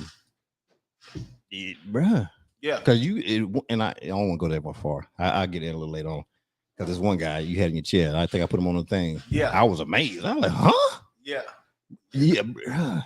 Yeah. But that speaks on your work. Your work is crazy. You know what I'm saying? Ignore flag on the plate. Come on right here. Come on. Come on. He right here. Got me getting what's a crab finger? Y'all ever heard of that? I ain't never heard of a crab finger in my life. You gonna learn today. I'm gonna learn today because they didn't know what a crab finger was. Them people looked at me like I was crazy. So we ain't got no crab finger. Hey, come on, Jackie, you good right here? Jackie, come on, Jackie. Yeah, come on, Jackie. Hey. Jackie, come on right Get here. in We there, got to get see in there. waiting for you right here. Come on, you good. Yeah. You know what I'm saying? Okay, so when this thing came on, everybody, we got Jackie in the building. She was handling business, and she couldn't because she was handling business. Shout out to handling business because that's what she was doing. You know what I'm saying? Hold on, let me get you situated. Come on, finish with his question. I'm gonna let you get situated up. You gonna throw them on right there. So anyway, so you said you had to embrace it over time because when you first seen it, you were you kind of looking at it funny. Come on now. All right, I was really first. I was skeptical. I was like, they had no crab fingers. Oh, No, they were like, we ain't never heard of crab fingers. yeah, that's what they sell on this. Oh, it's different ones. No, they got them there. Oh, really? Mhm. I had a girl. Boy, they fussed me out. What's this? Crab. What they call them? I guess some crab. You did something. Yeah, shout out to you. I got the crab. You listen, I know how to get a crab. I don't know if it was toenail or his back, the crab stomach, but it's some crab in there. Thank You know what I'm saying? I Okay. appreciate it. So it took you time to embrace it, Mhm. but did you think it was something that's gonna be a gimmick? It was gonna be in for a minute, maybe not. So I went in for educational purposes. I went in. Right. I told Erskine, I'm like, hey, Erskine, I'm taking your class, Right. but I just want to teach. Got it. This is what I told him. I was like, I just want to teach it. Right. I don't really want to be doing this. He was Mhm. like, Bilko, you gonna kill it though. I said, oh, Mm. you think? He's like, Bilko, you gonna kill it. Right. So my guy had confidence in me, man. I had Right. confidence in myself. And the thing that I loved about it is because I was actually able to merge master barbering with hair replacements. Okay. Because I would Right. have customers come Right. who would go to other places and get it, like big wig places to go get it, but they didn't have Right. the barbering skills. So they'll come to me for me to fix it Okay. and make it look like it's a good haircut. So that's why I was like, okay, it's gonna work. Right. So went there, took the class Mm-hmm. in December, Right. and I took December 17th of something around there. Uh-huh. This dude comes in the barbershop that I was working in. I said he would get his haircut real low, Right. but he was like gone in the front. Mm-hmm. I said, hey man, let me show you something. I showed him some Erskine work. Right. He's like, man, that's awesome. I said, you aware of that? He said, heck yeah. Ooh. I said, I know how to do that. He said, for real? I said, yeah, I got you. I can do you. Right. He was a pastor. There you go. Once again, here we go. Here we go. Like Dr. Oliver. You know, look, I know all the people back there at home. I feel like I'm from Gary now. You know what I'm saying? Don't play with me. Oh, I know you ain't about to try to be shy over here. We had a great conversation last night on the phone. How your cousin doing? What y'all doing? I'm not sure. You ain't sure? What's wrong? Nothing. You cold? Tired. Okay, shout out to being tired. It's Shout out okay. being tired. You know what I'm saying? Ain't no wrong being tired. You know what I'm Ain't saying? never wrong being tired. It's So at the end of the day, man, I wound up doing this pass. I took him to Right. my house and did it. Right. It took me about 3 hours. Okay. And it was right before the New Year's Eve. Every church have a little New Year's Eve service. They sure do. What they call that thing? Watch service. Watch service. Shout out to watch service. Shout out to watch service. I ain't been to one. Praise the Lord. Not one. So man, I was watching that bill. yeah. You know what I'm saying? Uh-oh. You know what I'm saying? Shout out to no, I wasn't watching nothing like that, but I'm saying, but I wasn't never in the watch service. Yeah. I knew the girls that went though, Hello. because they would show up after the watch service. You know what I'm saying? Shout out to all them fast girls The fast. that was just fast, The long skirt. on. long skirt. Oh yeah, them were the bad ones too. The longer the skirt, the better they were. Woo. You know what I'm saying? Yeah. Ooh, you say woo too, Jay? What skirt you have on back then, Jay? I had my pants. She shout out to the pants. You know what I'm saying? See, I wasn't even in that category. That's what I'm talking about. Hey, she was hanging out with us. Yeah. But anyway, She was so watching us. One of that's them. what it was. That's what it was. All right. So it hit. It hit. It hit, and then I word of posted mouth. it. I posted it. So I was so established in Gary, I didn't need social media. It's cold. You good?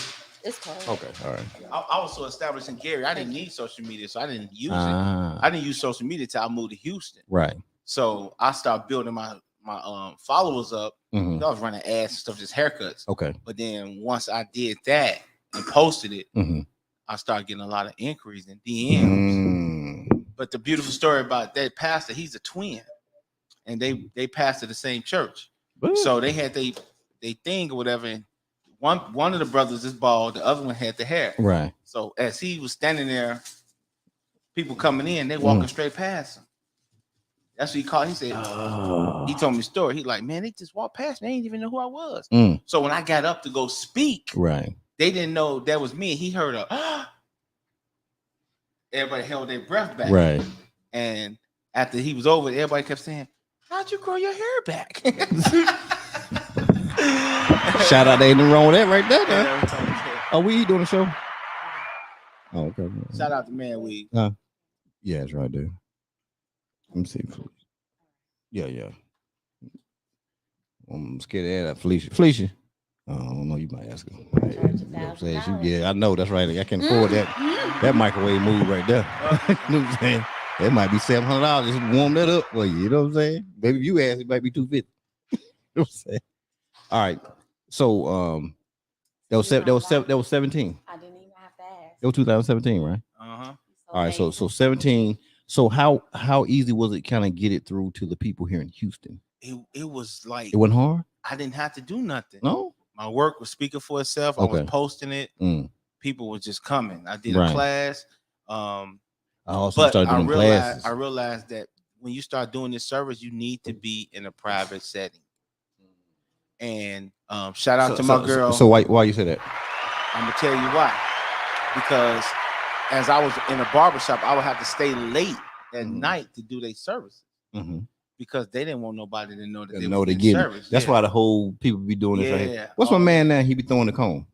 My man E.T. Man, shout out to E.T. Man, let me tell you. Extravagant techniques, my main man. This is funny, right? So I don't really be on social media like that, but I was on TikTok and I had seen this dude, and I just like funny people that's funny. Yeah. You know what I'm saying? So it's because he was talking fast. It reminds me of where I'm from.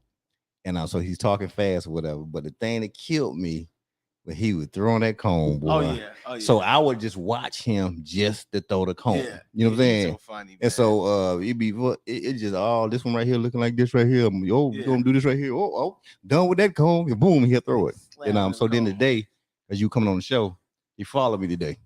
That's you know what I'm saying? So I look. I said, "Oh, that's my man." You know what I'm saying? So shout out to him. You know what I'm saying? What's his name again? E.T. He out in San Diego right now. Lance Tatum. No, he back. No, I'm talking about, but he was out. He was out with his son or something like that. He traveled and do things everywhere, man. Listen, I heard him. But here's the ironic thing about that. We took the same class together in 2017. That same class we talking about right now. We took. Oh man, y'all killing the game then. He killing. Y'all, I don't know you killing him too, but you know what I'm saying? Yeah, he doing this. But he just so funny with it. Man, he ought to go on a comedy show. It brought something different out of him. Because it brought something different out of me. You know what I'm saying? So, but I saw one of his posts. He shared something. I think it was the day because I looked at his Instagram today. After he followed me, and he shared something that he said he never said before. Something had happened. It messed his arms up, and he shared. He said he hadn't never said anything about it. And what it was, he I guess when he got back into just barbering, whatever, he just telling people, hey, live your life. Don't not do something. You know what I'm saying? But he left like a real good inspirational word, and I was listening to it. He's a solid brother, man. That's my guy, man. Yeah, so shout out to him, man. He here in Dallas? He in Dallas. Matter of fact, he in Rockwell. I'm gonna go check him out. Man, just to go see him. You know what I'm saying? I'm gonna have to go see him just to check him out. Bring the setup, man. Interview him, bro, because he got a heck of a story, man. Yep, he got a heck of a story. Oh, that's good stuff right there. That's good stuff. Okay, so hold up now. What year did you meet her? Man, Jackie go back so long. Okay, well, it's good then. I can bring it in now then. Yeah. Okay, so shout out. Let me tell y'all who on my right here. Good friend. Now, this will keep telling us we eat a little something right there. Jackie over here, she's good people. You know what I'm saying? Man, Jackie, we had a great conversation. You know what I'm saying? It was last night, right? Yes. We had a wonderful conversation last night. And everything. And just when I tell you her spirit is so great, the thing that she does, and she was talking, what she was talking about, it was just resonating with me so much. It was like, man, this is amazing. Because one, a lot of things that she does, and she, it's like things that I do, and it was so amazing. And if you could just tell them a little bit about, especially with the thing of going around and speaking and how you tune into the young men, you know what I'm saying? Well, I got started. How I actually got started with that was working with Bilco. Okay. Because it's his client who has the actual organization. Okay, got it. So I always connected with young people. Right. And why do you think? I would say based on believe that you are future. Yeah. Based on the experiences that I had in my life, I don't know. It's just a connection that I have. Right. I don't want, if I could save someone from going through some of the things I've been through, right, and then having my biological brother murdered in 1993. He was 21, had a 6-month-old daughter. And Gary? He was murdered in Minnesota, but we were from, we were born and raised Gary, lived in Gary. But he was murdered in Minnesota. He had a 6-month-old daughter who actually lived here in Houston. Okay. And then my cousin, who my mom raised, was murdered.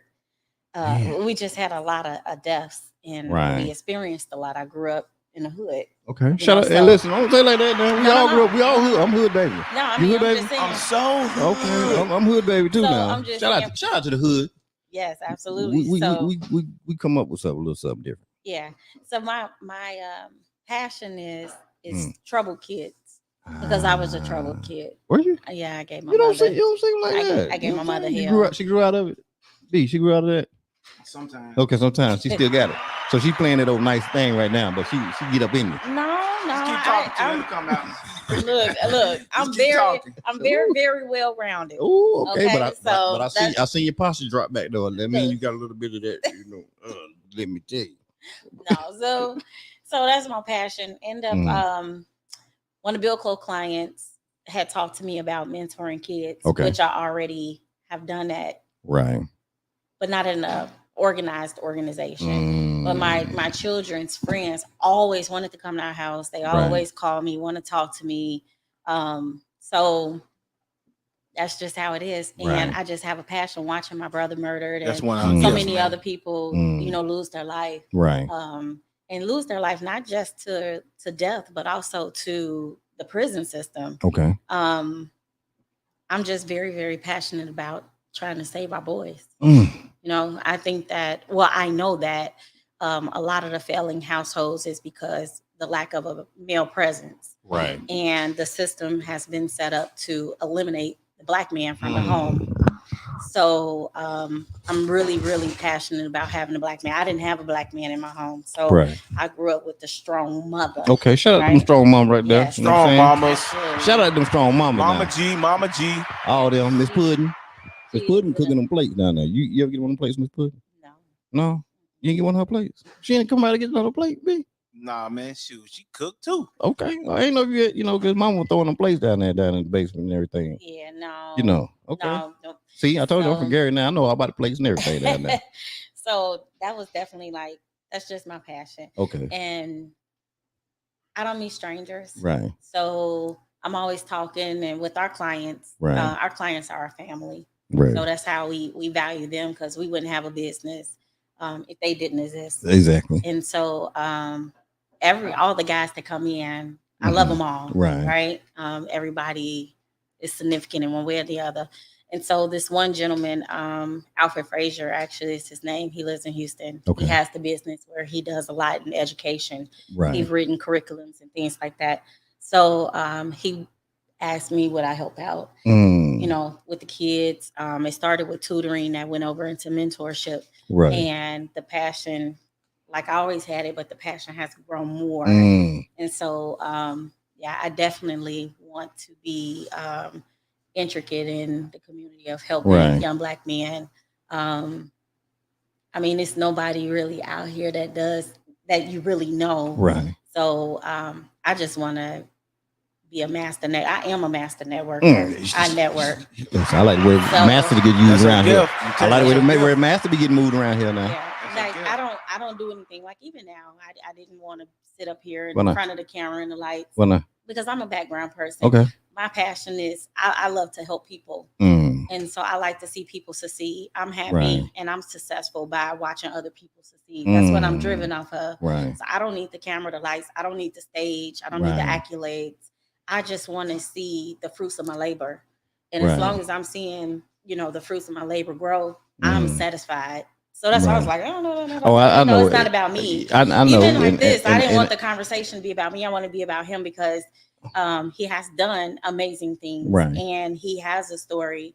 And I really want his story to be out there, not anything about me, because but you're a part of it. Yeah, so you're part. You're I part of the story. So I'm gonna have to stop you for a second, hey Jack. Now, come on now, I gotta stop you for a second now. But I'm just saying, that's my whole thing is. I don't even know that side of her come out right here. Right. I don't know what part. I don't know what part of the story you all have told because I was working and driving. Oh, you know where we at right now? No. But I'm talking about I don't know. We in Houston right now on the story. Okay. We in Houston right. So you got to the meat and bones about what you really been through, right? Because I be wanting him to give his story because I'm telling with you his dad and stuff like that. Yeah. Okay. And been on drugs and stuff like that, and him going back, leaving college, and having to go back. Come on, you act like y'all done did it all. Come on, listen. I know how to do this thing right here. Listen, I'll question you. She act like I don't know how to do this. I'll question you. Keep talking to her. You gonna get it all, bro. Listen, this is what I do right here. But the whole point is, we have so many young boys who lose hope that they don't think that opportunities is afforded to them, and people always want to blame the white men or things like that, and it's nobody to blame. There's no excuses, and it's people like Bilko and it's so many others that they got it through the mud, like they got it, and they didn't allow anything to stop them. They was determined, they were focused, and then you're looking at them. So I went into a school in Houston. And I was talking to the kids, and I had a drug dealer in the class. I asked them what are their aspirations, what is it that they want to be, and one of the young boys said, "I want to be a drug dealer." Then another boy was like, "Man, I'm gonna make millions scamming." Then I had a stripper in the class, and they was like, "We don't really need school, we don't need this," and so I relate to them. I get on their level to a point where I can relate, and I was like, "Oh, y'all don't need this, okay?" I said, "Well, who gonna count your money?" I was like, "You need at least a basic education." Right? Because there's a way to even run an illegal system. I don't support it. But my thing is you still need to know something. But I also was telling them it's so many ways to make the same amount of money as your drug dealers, your strippers, and that, but in a legal way. And they like, no, it ain't. So it's people like him who can come in their Jordans and their gym shoes and their baseball caps, this and that, and be like, man, I'm a 6-figure man, or I'm a millionaire, I'm a, whatever. And I do it by working for myself. So I love everyone who's out, that's an entrepreneur, that's doing it, that's making it and succeeding. But I need our kids to see it. People always want to show their glory, but they don't really want to tell the true story. And so that's what I like, pulling on people. So my network is meeting people who has succeeded in life, that has done great things, finding out from which they come from, and then giving them people like you, merging the gaps. So I like taking if you do this, you do this. I have a database of people who's doing, and then people who does, and then I start putting them together. Oh, I know somebody that do that, and that's what I enjoy doing. Yeah. So ain't no wrong with that old master networker. You know what I'm saying? Doing it like that. But the thing you gotta understand though too, Jack, you are part of the story. You know what I'm saying? And that's the reason why I even situated the seats the way I did. You know what I'm saying? I mean, I understood it was it's about him and everything, and I was gonna get everything. You know what I'm saying? As I'm still getting, we still got some way to go in the story toward the end part of it. But because you are a major part, and this is why I say this, when I was talking to him, he was just like, "Hey, hey, can my assistant come?" And I'm like, "Yeah." I mean, because I tell him to bring somebody a +1 anyway. But he was adamant about it. You know what I'm saying? And so the fact that he spoke highly of you, so you are an intricate part of his, you know what I'm saying, of his life. Period. You know what I'm saying? About the business, you're an intricate part of his life. You know what I'm saying? And so you are part of the story. You feel what I'm saying? I understand. And that's the reason why I even have people bring their friend or whoever here, because one, that person knows that person. You feel what I'm saying? And at some point, I always ask them, well, when did you meet? When did y'all meet? You know what I'm saying? Because they are part of their story, whether they want to realize it or not. And with that, and it was just so interesting that, like you said, what you just said now, you was talking about it last night. And I thought it was so interesting. You know what I'm saying? For you to even have a viewpoint to want to really have that level of commitment to I'm saying young men. Yeah. You feel what I'm saying? And to make sure that they get up out of whatever situation they are. Yeah. Like I said, watching my brother, lose his life, and then I have an older son that has mental illness, and 5 years I've been trying to get help for him, Right. and haven't been able to get help. And then I have a younger son who came to Houston and caught a case. Right. And he's fighting a case right now for what is it? A felony,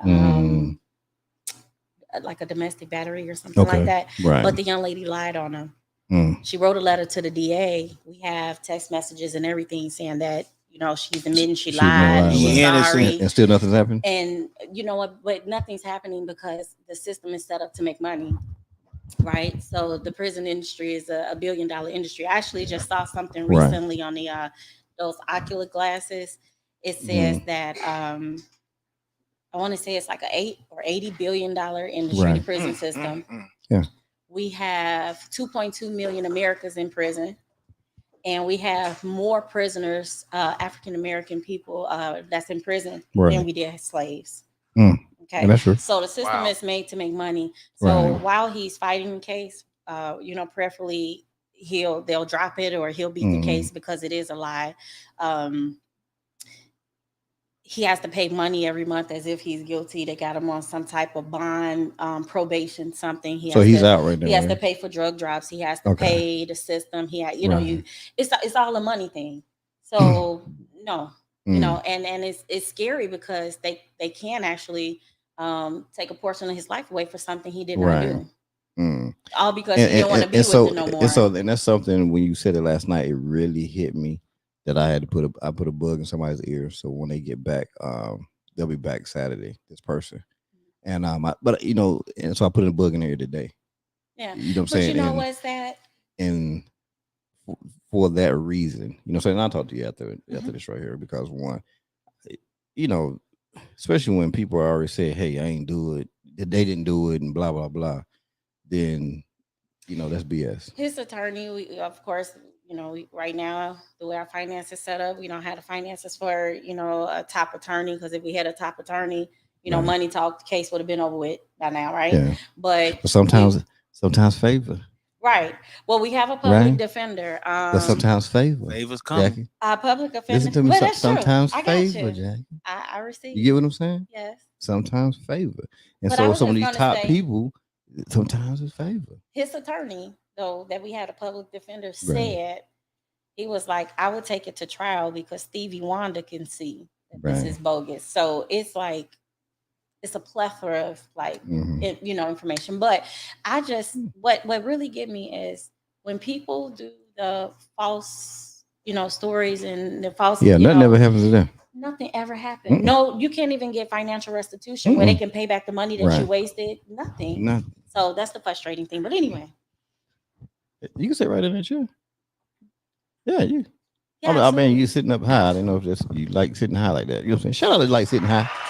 You know what I'm saying? Some people like sitting high. They don't like be low. Hey, y'all, he love that button. I didn't want to tell y'all. Hey, listen. Everybody knows it's a shout out button. Shout out button is serious. Every time I shout out, that button got hit. I'm just going to do it right now. Love but the shout out button is real. Okay. All right. So we now you be up in Dallas too. Yeah, I did classes in Dallas. Okay. I got clients that travel from Dallas. But I'm a traveling master hair replacement professional. That's what I am. So you be on the move. I be on the move, man. It's been a blessing, man. Just I mean, since 17, you did the hair replacement course, whatever it was. Yeah. Came out, and it just been boom. It's been a blessing. Word of mouth. People making moves, hitting you up. Now, you're a master barber. Do you teach? Yes. Barbers? No. Okay. That's what I thought we going. I thought we had a barber school over here somewhere. No. That ain't my gift. That's your calling. No. But he remembers himself back when he was in barber school. That's what it is. He remembers himself back when he was in barber school. Inside of my class, there's the teaching component. But to teach somebody how to cut hair, right? That's like teaching somebody how to do this, right? Well, they should be good then, because I'm horrible in this thing right here. You know what I'm saying? I'm just being honest with you. Like, you have a gift in what you do. Most barbers are bred, man. Most Right. barbers are born with it. They got it. They just got it, man. Yeah. Shout out to Harris Barber School in Barber College in Raleigh, North Carolina. All right. Shout out to Harris Barber College out in North Carolina. You know what I'm saying? Everybody went there. Everybody and your mama went to Harris Barber College. Yeah. You know why you went? Because you went to college. Most people mess up. So you mess up. They didn't want to leave Raleigh, you know, because Central was there, St. Aug, all this stuff like that. So they enrolled in barber school. Okay. Everybody. Okay. Everybody and their mama went to barber school. Now they may not took the state test, but everybody went to school. You know what I'm saying? It was just one of the things. Then they just started cutting hair illegally. I love barber in schools, barbershops. They don't have no license nowhere, but they be cutting hair for years in the barbershop. So that's just the way it is. All right. So you're doing your stuff. You got your place down here, right? Yes. Where's it located again? I'm off 290 in Barker Cypress. Okay. Now that they can come there and they can get the special.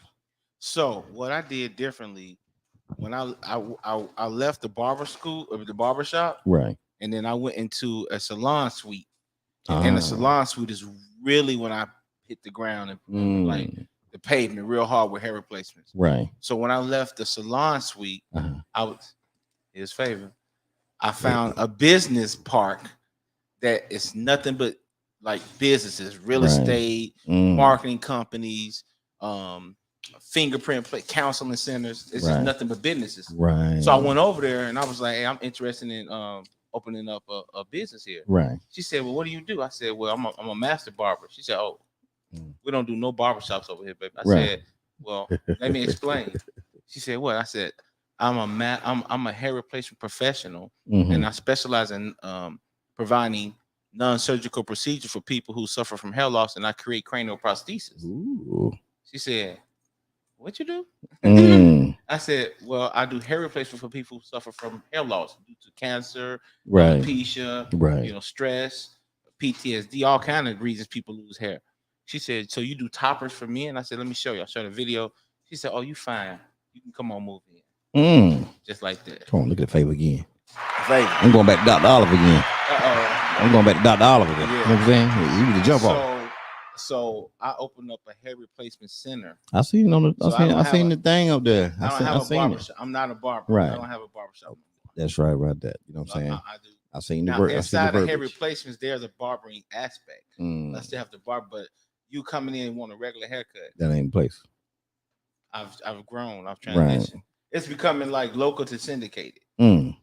So I gotta talk your language, fam. Look at him.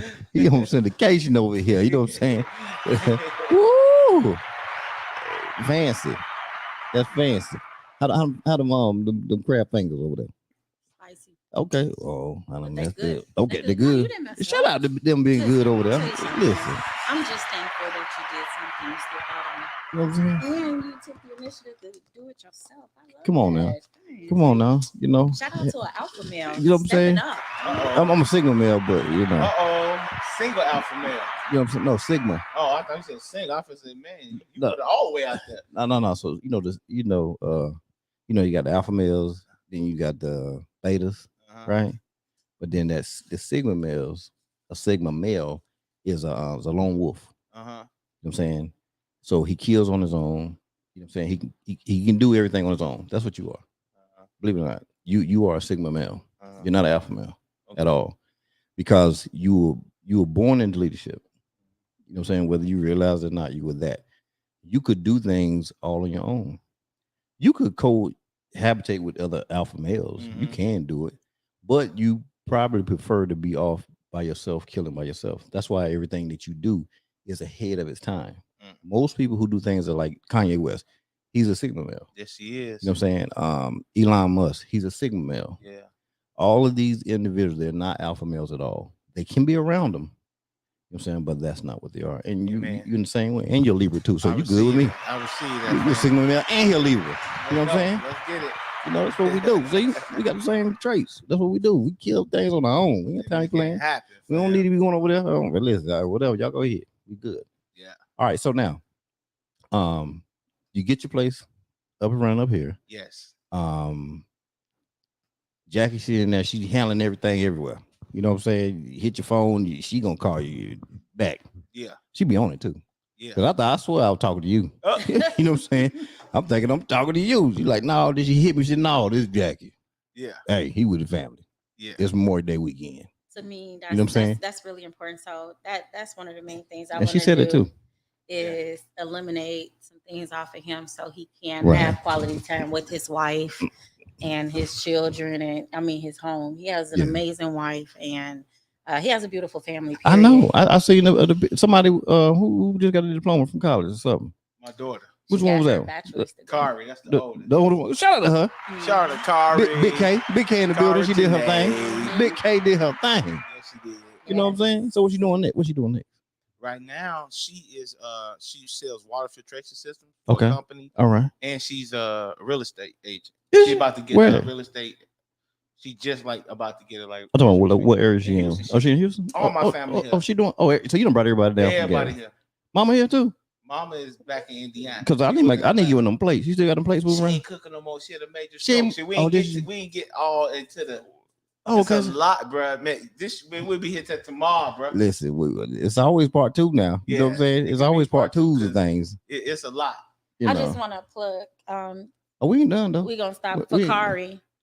For Kari, Yeah, what Kari she do? is a vlogger. Is she? Is that what it Oh, is? yeah, And she vlogger. does content creation as well. Hold up. So please go on Instagram and follow Kari her. Inspires. Kari Oh, let Inspires. me see what she's doing over here So right now. follow her, check we her ain't out. gonna play. She has a message. She has a beautiful spirit. She's an amazing young lady She's doing a great vlogger. things. And if you have dirty water, if you live in Houston and you don't have a water filtration system, follow her on her Instagram page and DM her so she can come give you a free water test.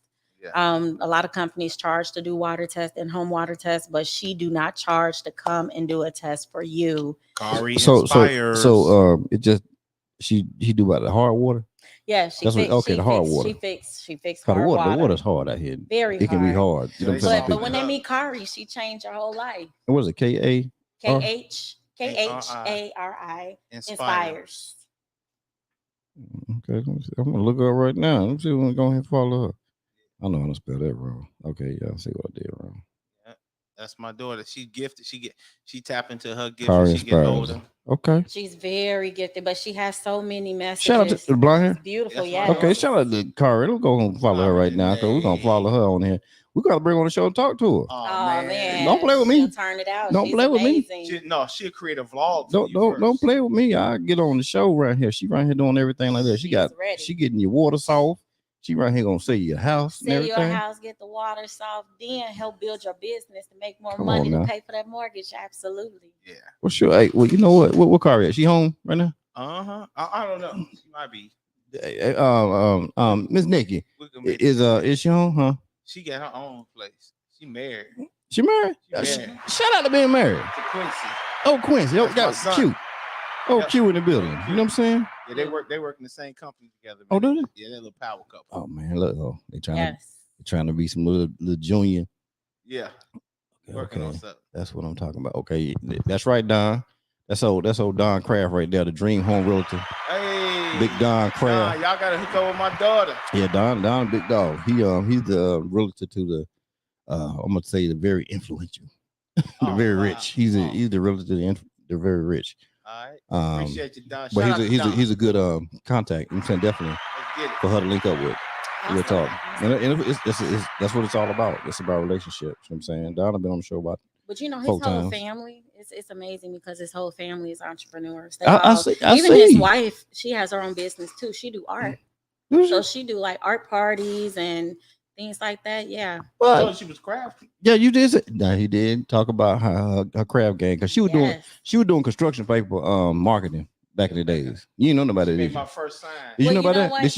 Did you know she made his first sign? No, I don't know. See, you didn't know that. I knew. No. I'm all in Gary in the So end. let me tell You know you, what I'm saying? when I met Billy, I was 15 years old. I'll be 45 in a couple days. So Was it's you about to 15? be 30 years. Got a 30 piece. Yeah. So when I first met him, a lot of stuff was going, but I wasn't. Yeah, you I was too tapped little. in, but I went all You too, right. yeah, You too know, little little. girl. I hope you was in the house. No. She Huh? said she should get her mama problems. Look, I was 15 going on 30. Come on now, Okay. you was You were learning life. It's my That's story. what I'm calling That's my you were story. learning life right there. Hold on, Cole. We about to do something real quick. I'm about to mess both y'all up. We about to do something real fast. Let's do something. Watch this right here. Hold on. I'm about to mess your head up with this. Let's do something. I'm gonna show you how Let's we see get. how I'm gonna show you how we get down over here. Let me see if you tech savvy. You know what I'm saying? We technological out here. That's what we're doing. Tech savvy. We're gonna find out some stuff real quick. You about to learn today? You better learn today. Come on, man. You better learn today. Right there. Yeah. It won't remember the number. Call it. It won't remember it. Yeah, we better see what's going on. See where she at. Her and Q. You know, if see what her and Q at with that thing. 940. 940. They're young people. They probably just now finishing up work. They work late. That's good. They on the way. They're in the car on the way home. Or sometimes they probably still at a customer house. She going to work till she done. We about to big her up right now. Let me double check. That's what we about to do. I'm about to say you real good because you can remember numbers. Because I don't know nobody's number. Listen, something happened to me. Listen, I'm in trouble. I'm dialing 0, asking 411. Do they still have 411? You know what I'm saying? I don't know if they have 411. 211. Yeah, I had to call information. Somebody got to get somebody's number for me. I don't know no numbers. Okay, we're gonna see right here. I'm telling I want an infiltration system right now. Oh man. Shall I? She probably like, who this number calling from Austin? That's what she's saying. She ain't gonna answer it. She might. She ain't gonna answer that phone call. Some money. She messing up. Hey, Nick, you better go ahead and tell her. Tell her, hey, she want to answer this phone call right here. Now we're gonna set her up right. I'm trying to set her up right now. She could be at a customer's house though. She could be though. Oh, okay. Uh-oh. Hi, you have Kari with Quality Home Products of Texas, specializing in water treatment systems. Please leave your name and number, and I'll be sure to give you a call back as soon as possible. Right. Okay. All right now. At the tone, please record your message. When you've finished recording, you may hang up or press 1 for more options. Hey, Kari, what's going on? I just want to say shout out to you. You know what I'm saying? Kari Janae. You don't graduated. You out here about to do the real estate thing. You selling water systems. You trying to make people water soft. You trying to make sure the water clean and everything. So all that. We just want to give you a call and tell you that we appreciate what you do. I just did a follow on you on Instagram. So but make sure you contact me. You know what I'm saying? You'll see it's on the 5Cast. Hit me up because I'm gonna take care of you. I'm gonna hook you up in more ways than you ever realize. Okay. What's the word of the night? You know what I'm saying? Which one? Favor. All you know what I'm saying? Y'all better stop playing with this favor out here. All right now. Underground Oprah on the move. You better stop playing. That's what they say now on the streets. Somebody said it. I don't know who said it, but somebody said it. Well, you have a great day. Love you. Okay, now you gotta hit Nikki up real quick. I gotta hit Nick. You know what I'm saying? Nikki. She said okay, call. That was Kari. She didn't know your number. Oh, okay. Go call her back. Hit it is 942. She not answering call. Okay. That's what I'm talking about. She about to mess up some favor. No, some quick favor. She gotta be some quick favor. She married. Remember? Some quick favor, huh? She married. Hello? Shout out to Kari. What's going on, girl? Kari. Hey. What's up with you? Huh? Nothing. Nothing. Got off work. Oh, you tired? Well, listen, I need to know about the systems. I heard that you were the person to call when people need a water infiltration system in the house because you got this hard water out here in Texas, and I hear that you pushing them systems that's gonna soften things up. Oh yes. That's what you do. Oh yes, I give you clean water throughout your whole house. You can even drink it while you're in the shower. Ooh, come on, shout out that you keep it that clean. It's that clean. Now hold on, you ain't never drunk your shower water, man. Come on, if I'm drinking shower now. You know your mouth be open when you're in the shower. Listen, I grew up drinking shower water in the projects, and I know. Listen, and I made it this far. So the old project water was good. I think it's this new project water you can't drink now. Listen, you know what I'm saying? Listen. You know all the stuff in there. That's back when your that water bottle used to be hanging in the bathtub. Remember that water bottle used to be back there? Oh, for sure. But it was a water gun. That's what we use it for. Shout out to that used to be the water gun. I know. You better watch yourself. Listen, we learned what that thing meant one day with my grandma. Exactly. We was in the backyard, me and my cousins. We would shoot each other. We would fill it with water. We take it. We put it in our mouth. That's how we drink water out of it. Shout out to when I found out what that really was. I know. I know, right? I ain't never had that hood story. Listen, man, I'm telling you, I gotta tell you the truth now. You won that. I gotta tell you the truth. So, Kari, hey, congratulations on graduating. Congratulations on that right there. That's a good thing. I heard you're gonna be a real estate agent too, right? I am. Yes. I'm gonna be selling everything in Houston. I'm be known. Ooh, I like you got someone like your daddy in you. You sound like your daddy over here. That part, like she is really sound like your involved. daddy. Grown. You know what I'm saying? She shocks me. So you know who you gonna rock for? You already know where you going? Hello. I said, do you know who you gonna go rock with? Rock with for what? Where you gonna hang your realtor license up on there? Who are you gonna work for? I'm thinking of next gen. Next gen? And it's ready for me. Oh, they gunning for you? Yes, I said they're not going to be ready for me. Next gen. It's like it's very powerful. It's got a really nice online presence on Instagram and. Oh, do they? Okay. You can go on the next gen or whatever, but I got a partner, Don Kraft, and I'm gonna make sure I just followed you. So what I'm gonna do, I'm gonna DM you his Instagram, and so he's just a good person to talk to. I promise you. And it's not to sway you toward anything. It's not that he definitely don't try to pull nobody where he's at. Everybody because he does his thing, but he is he's from here, but he's not. He's different. If that makes sense, he's from here, but he's very different. Yeah, that says a lot. And but he's well connected in the right way, all in the right way. You know what I'm saying? Good, honorable guy, come from good stock, mom, dad, great stock. And but he is the dream home realtor, and so he is the one that people, when they come here from out of country, that's what they call out of the country. Don't play with Don. This one I'm trying to give you some game now. Don Kraft, everybody. This on free 99 right here. I'm giving you free 99, so I'm gonna connect you with him, through DM, and just so you can understand and see everything that you should see, and then you make the best choice. Nothing toward his direction, but just so you can make the best choice and just in life and what you do. You understand what I'm saying? Okay. I appreciate that. All right. So this way you it's a right to get with the people that have the right MLOs and everything. Because if the MLOs from different companies or whatever, if they're not transactional MLOs, you get what I'm saying? The ones who make those big deals, we talking about those cash buy deals where he's selling homes $8 million and $20 million and stuff like that. You know what I'm saying? And so wow. Yeah. So he's definitely somebody, and that's why I wanted to call you because of that. I want to make sure. But I followed you on the 5cast, and what I do once we're doing the show, I'll send you a DM with his information in it. He even made a comment already tonight about taking care of you. So wow. This is what we do out here in these streets. Let's get it. Hey man. That's what we do. Shout out to that right there. You can stop playing. We don't play. Shout out to Look at God. You know what I'm saying? Look at Favor just be dropping down here. He actually says, I need that water system. That's someone right. Come back yesterday. And then I know somebody else that's gonna want and I know somebody else is gonna want the water system too, like directly. I know they want it, and so I'm gonna tighten you up with that too. Man, see, this is how this thing works. You better stop playing. You know what I'm saying? You better stop playing. This is how it works. Favor is good. Awesome. Okay, I'll see y'all. Okay. Okay.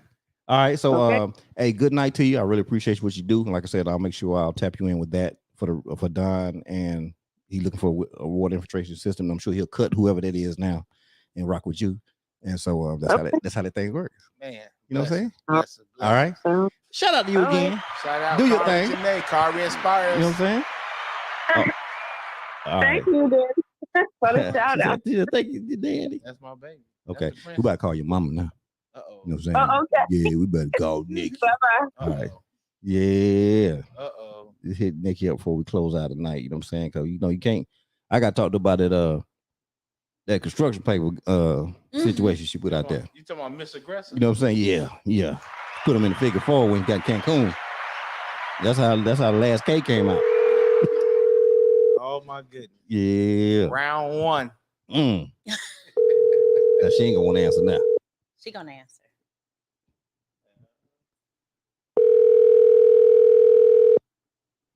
Come on, nigga. You just told us you were calling your daughter. Now you don't want to answer. You ain't put the wrong number, did you? Hi, this is Nikki. I'm sorry. I'm personally. Shout out to Nikki. Don't want to answer the phone right now. You know what I'm saying? Is she on live right now too? Oh, she probably didn't recognize the number. That's what it was. Hey, nigga, that's me. He's I told we family now. Look, she said that's amazing looking guy, and then she gonna get off the phone. And she does that's me, Nikki, calling you. You just type that in at 9:48. It's 9:49. I don't know. It might be a delay. I don't know. Hi, this is Nikki. I'm sorry, I'm personally unavailable to answer your call right now, but if you Yeah. See if you call her for your phone and see if she answers. I just texted. What she says about? Nah. She said, "Call me back." I don't know. You push right now. Oh, you better check the numbers.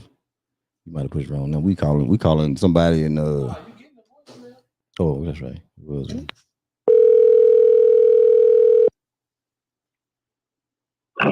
Hello? Shout out. You know what I'm saying? Shout out to pick up Nikki, you know what I'm saying? He said, shout out to pick up the phone. What's going on? What's going on, Nick? What's going on, girl? Oh, I'm just enjoying this podcast. Man, listen. Dude, I want to shout out to you because you're doing an excellent job. Shout out to me. I sound like Snoop now. Shout out to me.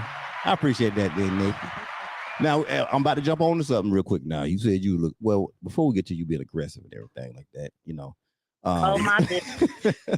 Let's talk about that construction paper you used to make that marketing sign for him back in the days. That's very, very well. I was in college and he was in college, and I would go to the art department because I love going there because they had all this crafty stuff. I would go there all the time, and I made that sign. But we always talked about him having a big barbering business that was just gonna take over everything. Right. And he always had that vision and dream. He always wanted to work for himself. So that was one of the first. Well, no, that was one of the biggest thing that I made for him that I surprised when he visited me. I was like, I think he would really, really like this, and it's so cute. So yes, we had the vision early on. Well, at least Oh, somebody blowing your phone up now. You still there, Nick? Yeah, I'm still there. Okay, all right. I heard your phone beeping. So let me ask you this right here. What made you be the type of person that you are? Because like you rare. I'm telling you, you rare. You so rare is I mean, you most people would have ran away from somebody who was going through the things that he was going through. You know what I'm saying? Things with his father, him having to have the responsibility that he had and taking care of things, you know what I'm saying, at such a young age. What is it that made you the person that you are for you to be able to handle that and hold it to yourself?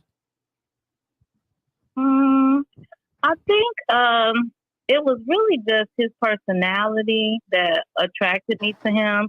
And I have to credit my family and the way I was raised.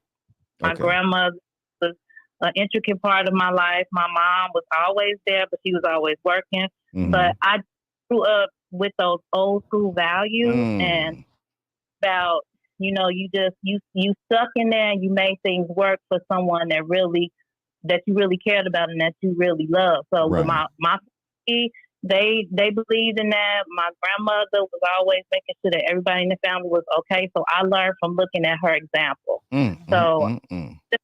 You are a good friend. You kind of you stick with people through the good, the bad, the ugly, the indifferent.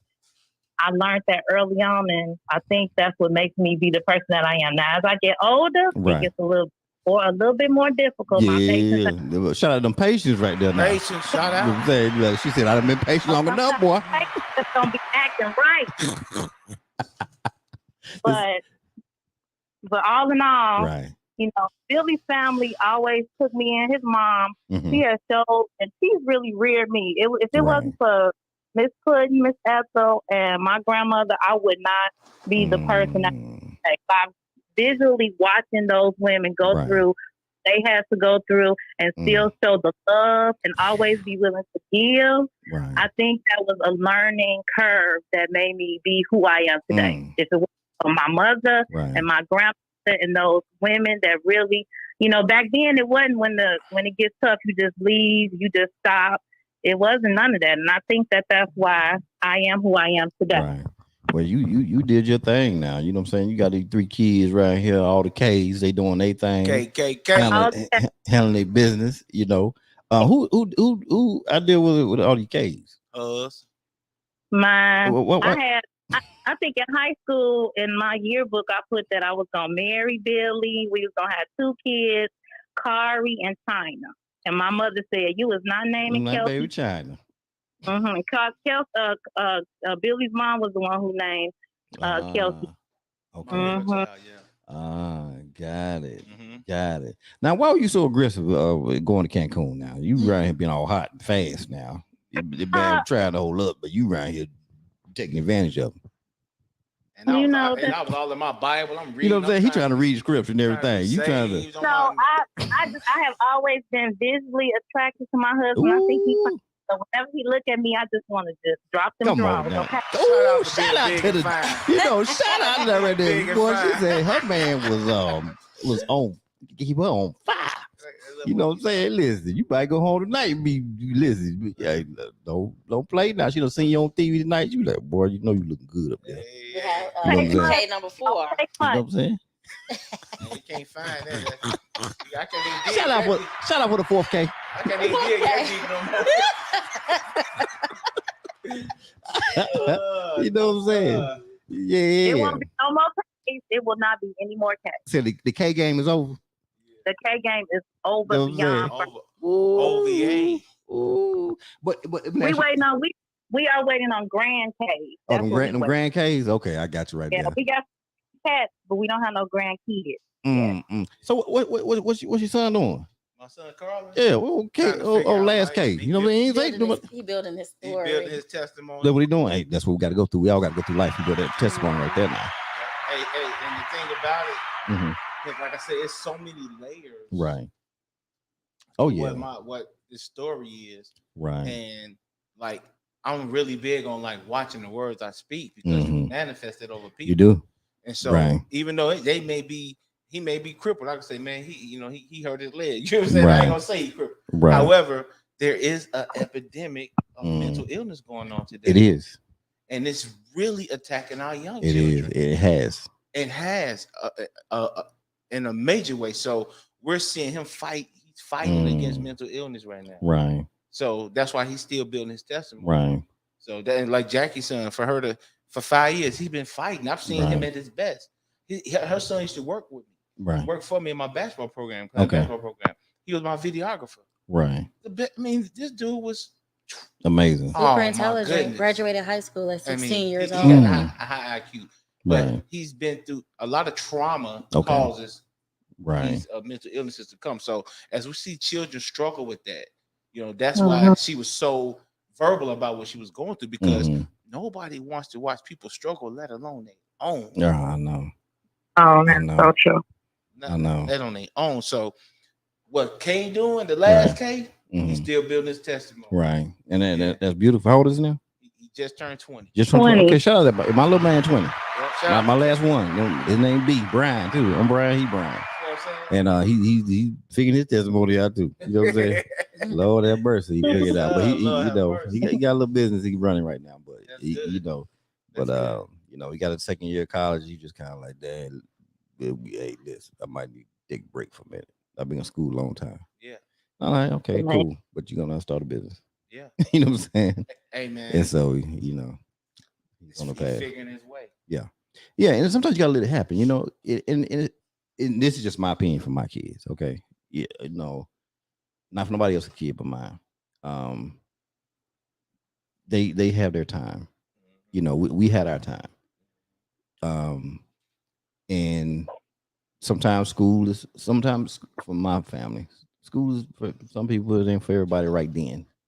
You feel what I'm saying? Because going to school for my kids, it is a lot of time. They've been going to school their whole life.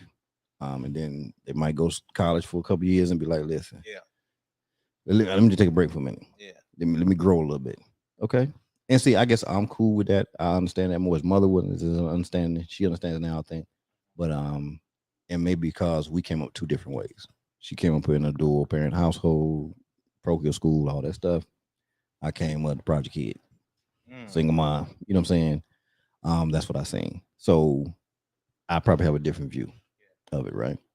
But I think it's very important. You know what I'm saying? My daughters, they went to school, but he went to school too, but it's just like I said, he's just taking a break right now. Yeah. And it was the pandemic. He graduated during the pandemic. So that was kind of a little different. So he had to go to online and stuff like that. So he didn't really get the momentum that they got a chance to get. So but no, I totally understand. Yeah. You still there, Nikki? I'm still here. I'm listening. All right, now. So this is the last question I'm gonna ask you right here. How proud are you of your husband? I am so super proud of him. I tell him all the time that he is an amazing man. We are so blessed to have him as our leader of our family, the head of our household, the man of God that he is. And he has been, he's always been very strong. He's always had a vision. He's always followed his vision. And I have always backed whatever he wanted to do. Even a lot of times, I don't be wanting to because I be like, I don't know if that's going to work. Right. And he might, I don't know if he'll say, well, I don't know, you don't never think that I'm going to, I'll do this and that. But I'm like, whatever you want to do, just let me know. But he's an awesome man. He's always to others. And that's what's so special about him. Right. When somebody needs something, he'll give you the shirt off of his back. So I'm super proud of all his accomplishments. And I am so glad that he decided to let us move because I was trying to get him 10 years out of Gary. And he finally, so I just thank God that he heard from God and he was moved because we have been so blessed. And we've been able to be blessings to so many others. Our whole family is in now because of we took one leap of faith, one step out, and we just so I'm just really, really proud. Hey, guess what, man? What's that? Oh, mama moved here yesterday. Come on now. What? Yeah. Look, your mama down here? Yeah, my mama just got here. Man, shout out to your mama. What's your mama name? To Marsha. Miss Marsha. Shout out to Miss Marsha. Shout out to Miss Marsha. Miss Marsha doing her thing. She done moved down here, got some of this heat. Now, I know she probably forced you out for about a day now because that heat hit her. She liked it. Oh, she liked the heat? She was coming too. Okay. So what y'all just trying to excavate, huh? Man. Everybody migrated, left Mississippi and places like that, went up there. Now everybody trying to come down here, down south. Houston is the new Atlanta.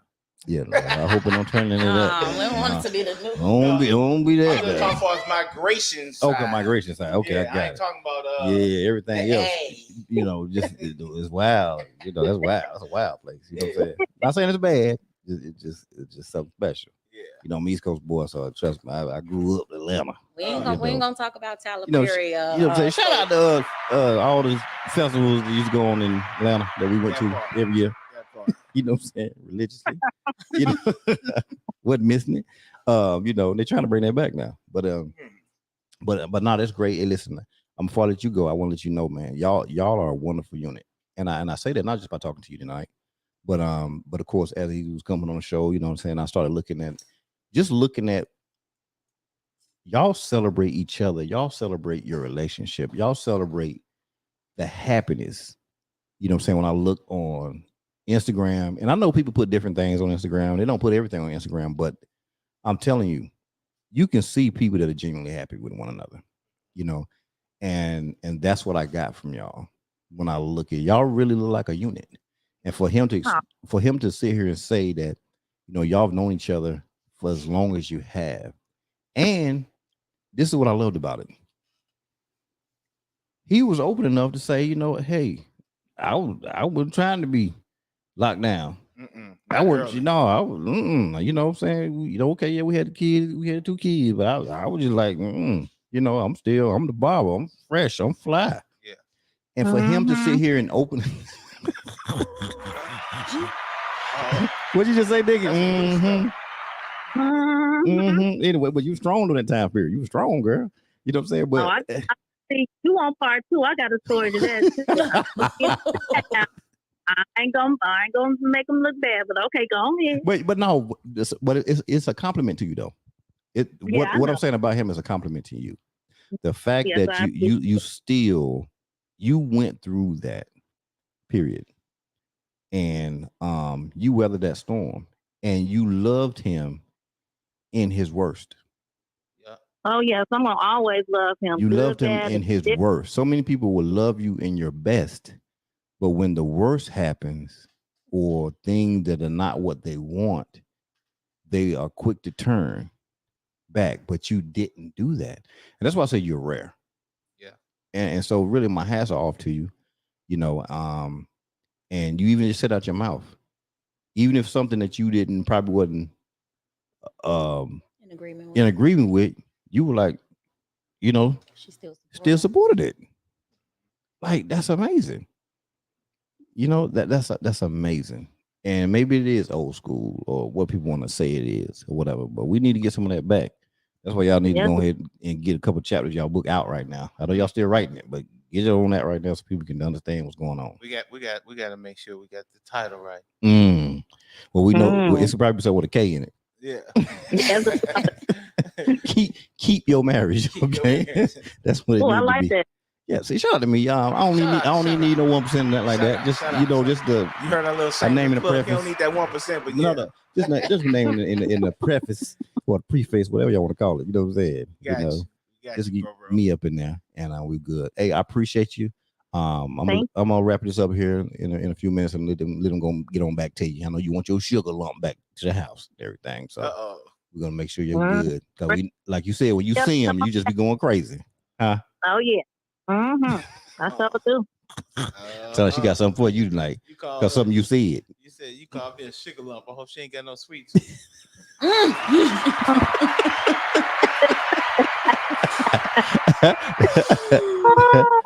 Okay. All right, Nikki. You have a good night. Thanks, baby. Shout out to Nikki doing her thing. Shout out to Nikki. Done brought the whole family down here now. Everybody here, mama here now. So we good. All right. So this is, like I said, we know this thing could go on for hours because life is, what I'm saying? We can't sum my life up. But what we can do, we can understand that one, brother, favor has been with you and continues to walk with you. It is passing off to your kids. It is, you even agreeing to come here, which allow now relationships to transpire that will become blessings for your kid, be blessings for your son. You get what I'm saying? Mm-hmm. Like this is what it's about. Sometimes it ain't for us. Mm-hmm. Sometimes it's for other people. Always. You feel what I'm saying? Because sometimes we good. We can be good in our life. Yeah. And sometimes we have to be open enough to understand, like, you know what? Hey, this ain't even about me. Yeah. And so when it comes with your word, you're saying being a servant. And I say this with me, my life is not about me no more. Right. You know what I'm saying? It's been stopped being about me. Yeah. I virtually won't have things or nothing because to help somebody else. Right. Amen. Because I feel like I can get again. Mm-hmm. Yeah. And I feel like God has given me something, a favor or something when I'm able to get again. Yeah. And I know how to do this thing called sit still. Mm-hmm. Some people don't know how to do that. They won't have much, but they still want to go do everything. So I cannot have much or nothing, and I can sit still, like literally. I can sit in one spot for days, for a week. You know what I'm saying? We talked about that. Sitting families had less. They weren't happy. Come on now. You know what I'm saying? So you content with yourself. Come on, what? And that's something I had to learn from mom. I give credit to my mom. Shout out to Cookie. Shout out to Cookie. Cookie did her thing. Shout out on to that Cookie. Right there. Shout out to food stamps and getting that cheese. Come on now. Shout out to catching the bus. That part. We walked in the snow. We had to catch the bus to go to the laundromat. You hear me? You ever had to catch the bus to go to the laundromat? But did you have to catch the bus in like 6 feet of snow? No, we didn't get that snow like that. No, Charlotte, we didn't get that snow like that. Now. But we were going. But we were going to the laundromat. Yeah. Oh yeah, we know about that. You know about the laundromat? Oh, y'all probably bougie people. Y'all had wash and dry in your house. You better hope and pray the dryer works. What? Because you gonna go home with the wet clothes. Come on now, in the bag, right? In the trash bag. I was about to say that. Now see, that's what I know about. Shout out to the clothesline. Shout out to clothesline. All projects had clothesline, so we know about clothesline because there wasn't no dryers. Well, thankfully, I didn't grow up in the projects, but it was only a step above. No. So we had clothesline. You had to watch it. Watch it. You just had to watch it. The real watch service. Watch, because people steal your stuff. You know what I'm saying?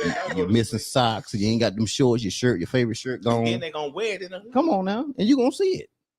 It's disrespectful. I've been about that. Disrespectful. You know what I'm saying? But anyway, we go on for days about that. But you know what? Those were the good days. They were. That was the worst they got compared to 2022. That was it. It's totally different. Now you go to the store, now you getting shot and all this stuff, and then you have to be in protective mode all the time. All the time. But this is the mode. World. This is the mode you have to be in, and it's sad. I have to be in the mode of, and this is gonna be sad. I have to be in the mode of, I'll kill you. That's sad. It's sad. Now think about it. Now, and just as men, every day I have to be in the mode of, I'll kill you. I'll tell you what happened to me today when I was working.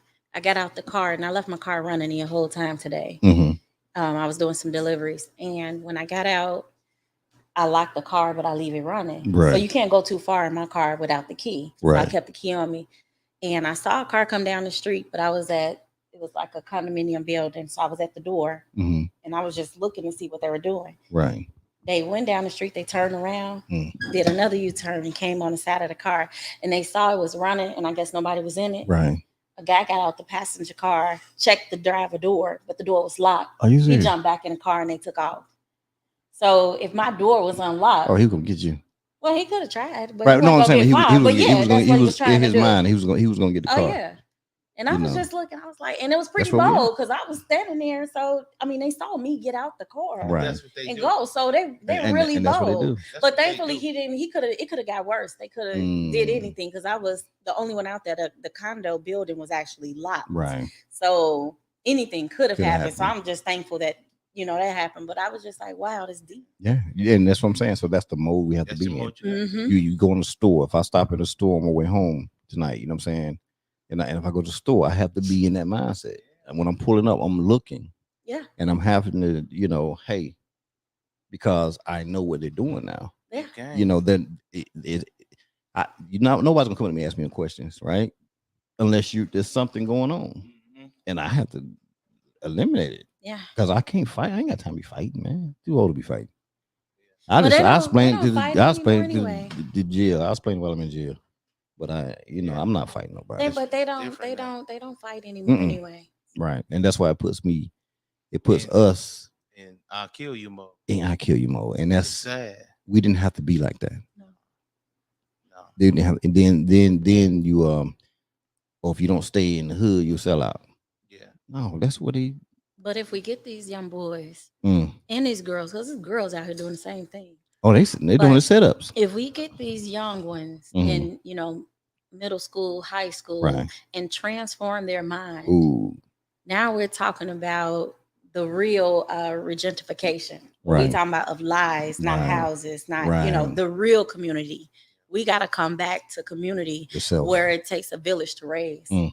So people get so busy with their own lives, they disregard the youth. Right. But then they complain about it. And if you're not part of the solution, you're part of the problem. So we have a whole lot of problems and we don't have people solving things. Right. So it's time to stop talking about it and actually start doing something. Exactly. I agree, 100%. Exactly. Okay, so in closing this thing right here, I said there's a couple questions I asked before we leave. All right, and so I'm gonna start with you, then I'll end with him. Mhm. How was this for you tonight? What do you think about this? Well, I missed a lot, but from what I have gathered and experienced, it's amazing. I love your platform just by talking to you and how selfless you are, and how you care about others and highlighting others. We don't have a lot of that in our community as well. We have the crowd in the barrel mentality. Right. People are too afraid to promote or elevate others or shine light on others because they feel like it's gonna, Right. do something to them. And you don't realize that when you elevate others and you push them up, you're coming up with them too. But people are so misconstrued because it goes back to the Willie Lynch, right? So we're still plagued with that Willie Lynch syndrome. True. And people need to we just need some mind transplants going on up in here. Like really, we truly need an elevation of the mind. And in saying that, I just wanted to say I came to Houston by accident, but it was on purpose because God had a plan. Right. I didn't have a desire to come here. Right. I came down to support his grand opening and to see my niece. And in that process, I ended up getting offered a job while I was here for a week. Right. The same company, the water company that his daughter works for. Unfortunately, I was terminated. I've never been fired from a job. I'll get fired, but I was was terminated from the job. It was a blessing. So the manager who fired me, because I won't even speak on it, but it wasn't right. He wasn't right. You know, he has a lot of questions that was quite illegal. Yeah. But it was a setup by guy because he thought he was doing something. But like you say, you know, what the devil meant for evil, God meant for good. Right. All things will work together for the good to them who love God, called according to his purpose. So it all worked together. When I worked there 3 months, was terminated from the job, unrighteously terminated, I should say. That's when the opportunity, like I've always helped Billy over the years for like ever. Right. You know, I would help him with different things. We always worked together. He was like, man, until you get on your feet, why don't you just come on in here, you know, work with me, be my assistant, this and that. And it went from something that was supposed to be temporary to it's been, you know, I've been with them for over a year, like full-time working out of the office. Right. I sometimes struggle because I be like, man, you know, I can go to corporate America. I could be making about, you know, XYZ. But he's an amazing person. Right. And he haven't just sold in my life financially through the job. I have grown in my life in this last year and a half of being in Houston than I have in the 44 years. I'll be 45 years. Come on now. So Nikki is right. Like, he blessed so many people. And I have to give a credit to her. Like, I always honor his wife. Right. Number one, for a woman to allow another woman to work with her. And it's not like we're in a corporate office where it's 100 of us. It's he and I. We together every day, all the time, you know. That's kind of hard because I am a single woman and I'm not his blood. Even though that's my brother, I'm not his blood. So as a wife, I know that she could have some struggles because I was married 17 years. So I know what it's like, you know. So I always try to be respectful and let her know, like, well, number one, I don't want a husband. That's never that. He is my brother. But number two, I understand. Shout out to Nikki too. Yes. But Nikki got a different love anyway. Yeah. Nikki crazy too. So it's amazing that she actually allowed him to afford me the opportunity. You know, like beautiful. We travel together. So a lot of that is challenging. So she is amazing. And he has been amazing. They both, because he can't do it without her, has sold into my life. And that has been, you know, a dripping effect for my family. My, you know, 2 of my children are here. I'm going to bring my oldest son here. Well, we know everybody coming now. So, you know, it's just a blessing. And I'm super, super duper thankful for her. And I just publicly want to say, like, I appreciate her. Because this is the first time you ever been on a platform together like this too. Well, y'all both was on the camera? Because you said you don't do camera now. No, I'm not a camera person. You told me the story now. So y'all we do a Zoom call together, but but y'all ain't did nothing like in person. No, nothing. Shout out to exclusive. I just want exclusive. I just be wanting exclusive. I just want to say my hats out to you. You're the man, Brian. Come on now. You're the man. That's what we talking about. But BILLCO, he is amazing. And she is amazing. Their family, his daughters are amazing. His son, I mean, everybody in the family. And they do help a lot of people. And then I again, my hats off to you. I thank you for allowing us to grace your platform, because you didn't have to bring him in, which, you know, brought us in. Shout out to Felicia. Shout out to Felicia, you know what I'm saying? And that wasn't, I was just about to wrap that up. So part of the networking, I don't meet strangers. When I met her, I told her, I was like, you was trying to steal money from me, girl, you know, because we're planning his 50th birthday party this year. Big 50 coming up. And, come on now, can I go? Come on now. We wouldn't can I get an invite? You. Come on, man. Can I get an invite? Shut up, I'm gonna get an invite. Set your live podcast up doing. Come on now, don't that's right. I'll do it now. Listen, I'll be broadcasting live remote. AM BILLCO, we doing it big. All my people. You know, shout out to BILLCO. That'd be smooth too, wouldn't it? That'd be smooth. It'd be live too. You know what I'm saying? But Felicia actually brought us here, Mm-hmm. and she's an amazing person. Yeah. You know, people don't have to be kind and sow into your life, and she sold this into our life. Right. And, you know, I'm just thankful. So. No, I'm telling you, Felicia, good people. She really is. You know what I'm saying? And it's on a real. I joke with her and everything, but no, she's a great person. She really is. And things that I have come lined up, I'm gonna make sure she's taken care of in it. She's gonna be taken care of in it. That's Absolutely. For sure. Because I think she's a great networker.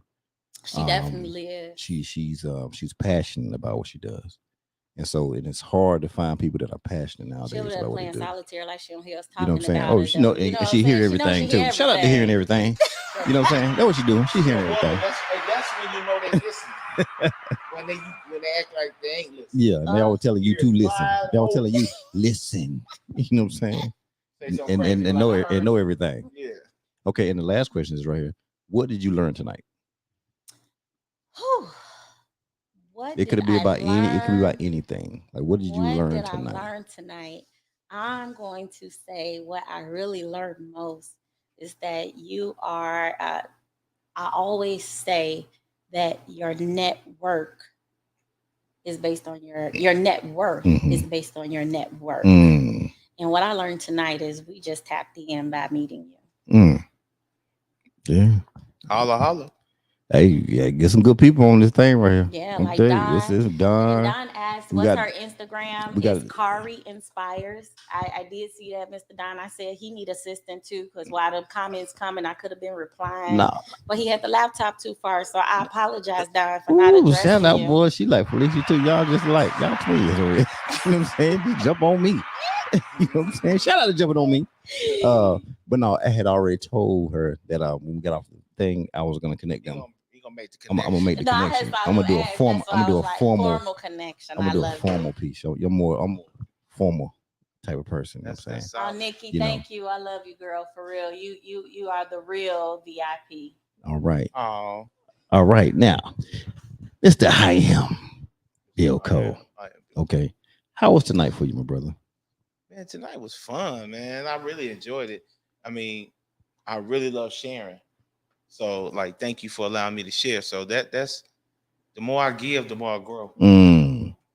So that was the whole purpose of this. This was an opportunity for me to give people the authentic me, because a lot of people they're learning who I am. Right. So that's why it's called I Am BILLCO.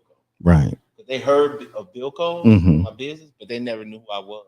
Because I promoted my work. I never promoted me. Never promoted you. You know what I'm saying? So that's why I put I am in front of BILLCO. So for you guys who don't know, and you guys who were listening throughout the whole podcast today, you guys got a real version of who I am, not fake. I don't put fake stuff on my page. I'm not trying to be a certain type of person. I am BILLCO. I am experience. I am pain. I am pleasure. I'm professional. I'm an entrepreneur. I'm all of that in one. So that tonight was an opportunity for me to show and let Houston and everybody, all your followers know who I am as a person, not just somebody behind the chair. Right. Man, come on now. Yes. Come on. I love it. And for all the barbers, any barber, whether male or female, that tap in and view this podcast, and you want to be a 6-figure money earning barber, and you have the disciplines to do it, you want to be mentored by BILLCO. He do have a mentorship program. Go to www.thegamechanger University, but it's thegamechanger.univ.com. Again, www.thegamechanger.univ.com, as well as follow us on Instagram and Facebook at I Am BILLCO. You can always call us at 832-632-8655, 832-632-8655. We want to help everybody grow. It's room at the top. We all want to sit at the table. The whole thing is we want to build a network of barbers where we all come together, support each other, and get that money together, because it's enough out here for everybody. And if you look in the mirror and you're starting to see your hair thinning, whether woman, male or female, and you want your hair transformed, you tired of looking how you're looking, wearing a heavy wig and that weave, then you don't have to keep the hat on no more. We have services for you. We have people in every state. We network with everybody. We don't charge to give the information. We don't charge them if we send a client to them. We bless everybody because we all want to grow. Come on now. Okay, so please look us up. We are here to service everyone, everywhere. Shout out to Jack. Jalen took over my question. You know what I'm saying? It's all good. Shout out to Jack. You know what I'm saying? And then the other question is, what did you learn tonight? Did you know, and even if you recall something you thought about during your story when we went back to 11 years old, like what did you learn tonight? You know what? I learned that being. I learned that. We good. I just want to make sure we get this tonight. That being transparent is healing. Ooh. I gotta honestly admit that tonight I was like being very transparent with y'all. Yeah, you transparent on some stuff right there. I didn't think you. Okay, what nigga gonna say? That's why that book is coming. But I don't know. I might do a movie. Say that again. Okay. Oh, shout out to the yellow button. That's what I'm talking about. She already on it. She on the button already. It gotta be a movie because books, right. Books is for books, but right. But yeah, being transparent was healing. I got a little healing tonight, to be honest. You know what I'm saying? I visited some places that was very painful for me. But I knew that in my pain was a part of my gain. So I gained through realizing and recognizing what I went through. You know what I'm saying? So like, yeah, tonight that's what I got out of it. Man, awesome. Come on, man. Y'all better hit this button right here hard. You better slap the button. So can we ask you the same question? What's that? Oh yeah. I'll straight up. All right. You know what I'm saying? How was the show tonight, Brian? The show tonight was more than marvelous, honestly. Because one, I love meeting people to start off with, but I really love meeting people that I'm interested in meeting. You know what I'm saying? I meet people all the time, and I just do. I meet people, but sometimes you find people that you're interested in meeting because of what they do, and because of what you know what I'm saying. You want to see if what you're feeling about them mirrors up with what they talk about. You know what I'm saying? Even if you never had a conversation with them, you know what I'm saying, in detail. That's why I don't really talk to the person that's coming on the show that much before they come, because I really want to learn right as they come on the show. And I want to get that energy. I want to get that feel. Organic. And what I appreciate the most is there's a remark that I have gotten from everybody that he either from my other studio to this one as I'm renovating it to get it the way it's going to be. It's a remark they say when they come in here. You know what I'm saying? And what did you say when you walked in here? I said it's a vibe. You know what I'm saying? And that's energy based to me. Yeah. That's energy based. You know what I'm saying? Energetic alignment. Okay. And so so that means a lot to me. You know, I believe in positive energy. Yeah. 100%. You know what I'm saying? To the point where, you know, like I talk to this place when I come into it. Amen. Yeah. I talk to it. You know what I'm saying? And some people can look at it like it's crazy, whatever. I'm from the South. It's what we do. And that's what it is. It's setting the atmosphere. Yeah. You know what I'm saying? And if somebody has anybody really walked in with a bad attitude, but if they were walking in, I'll walk with them outside. I wouldn't let them come in. And I'll talk to them to see, hey, what's going on? What's going on? Your energy is toe up. Let's shift. But hey, I don't want you to go in there with that. You know what I'm saying? If you got attitude, I don't want you walking there. Just come back later or something, or you know what I'm saying, hey, blah blah. Because one, we don't want that shift because it'll take over. Absolutely. It will take over. If you let it in, it will take over. And that's why people have to understand the power of certain things. Yeah. You know what I'm saying? If you let it in, it will take over. And if you let it stay in there. Yeah. Now you can overpower it and get it, but you have to get it out first. Yeah. But if you let it stay in, it will be in there and it will control the mood. It will control everything about it. There will be an issue about everything. It'll be a problem. And that's because it's inside. So you have to get it out. Yeah, that's why people have to understand when they know who to be around and know who to let around them. And I'm going to say it's not just here. The atmosphere that you set, it's effective prior to the people coming. Because I can tell you that today was it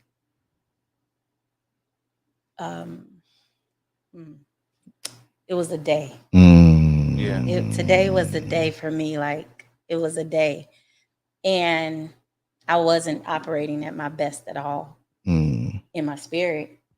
And prior to coming here, a shift started happening in my spirit even before I got here. So when I walked through the door, I was well. So I just want you to know that when you're speaking, it's not just within the confines of this wall. Right.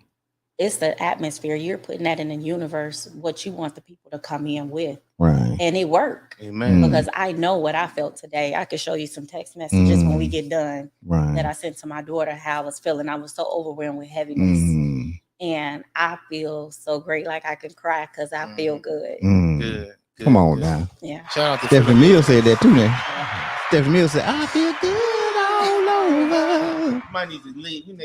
That's our outro. That's the outro. Okay, hey man. That's hey, but no, you know what I'm saying? Y'all wonderful people. We're connected. Thank you. And that's good. Yes. And I told you that, even if I say, hey, after the show tomorrow, we're gonna be connected. You know what I'm saying? Nobody ever come on the show that I didn't want to come on the show. Amen. See, that's the beauty of it. Yeah. That's the beauty of it. It's a bunch of people that want to come. You know what I'm saying? But you know what I'm saying? Oh yeah. You know, and so because it's about a continuum. My thing is it continues. Yeah. Nothing stops. It becomes a network. It becomes a chain. You know what I'm saying? It becomes forever. And that's what it's about. You don't have time for no weak link. We don't have time. You know what I'm saying? Right. And like you don't teach barber school, right? I don't teach that. I don't teach that. You got it, you don't. Right. You feel what I'm saying? Right. You ain't got it. Hey, love you, but it's somewhere for you. Yeah. You know what I'm saying? We on a different mission here. Oh, absolutely. You know what I'm saying? So hey, I agree. man, hey, I appreciate y'all coming through. I really do.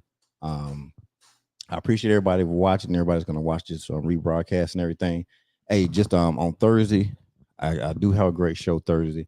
I have my man Bone on Bonafide Management. He's the manager for Bun B and a bunch of other people. And so he recently had a heart attack in January on his 50th birthday. The night of his 50th birthday, he had a heart attack and they was on the road.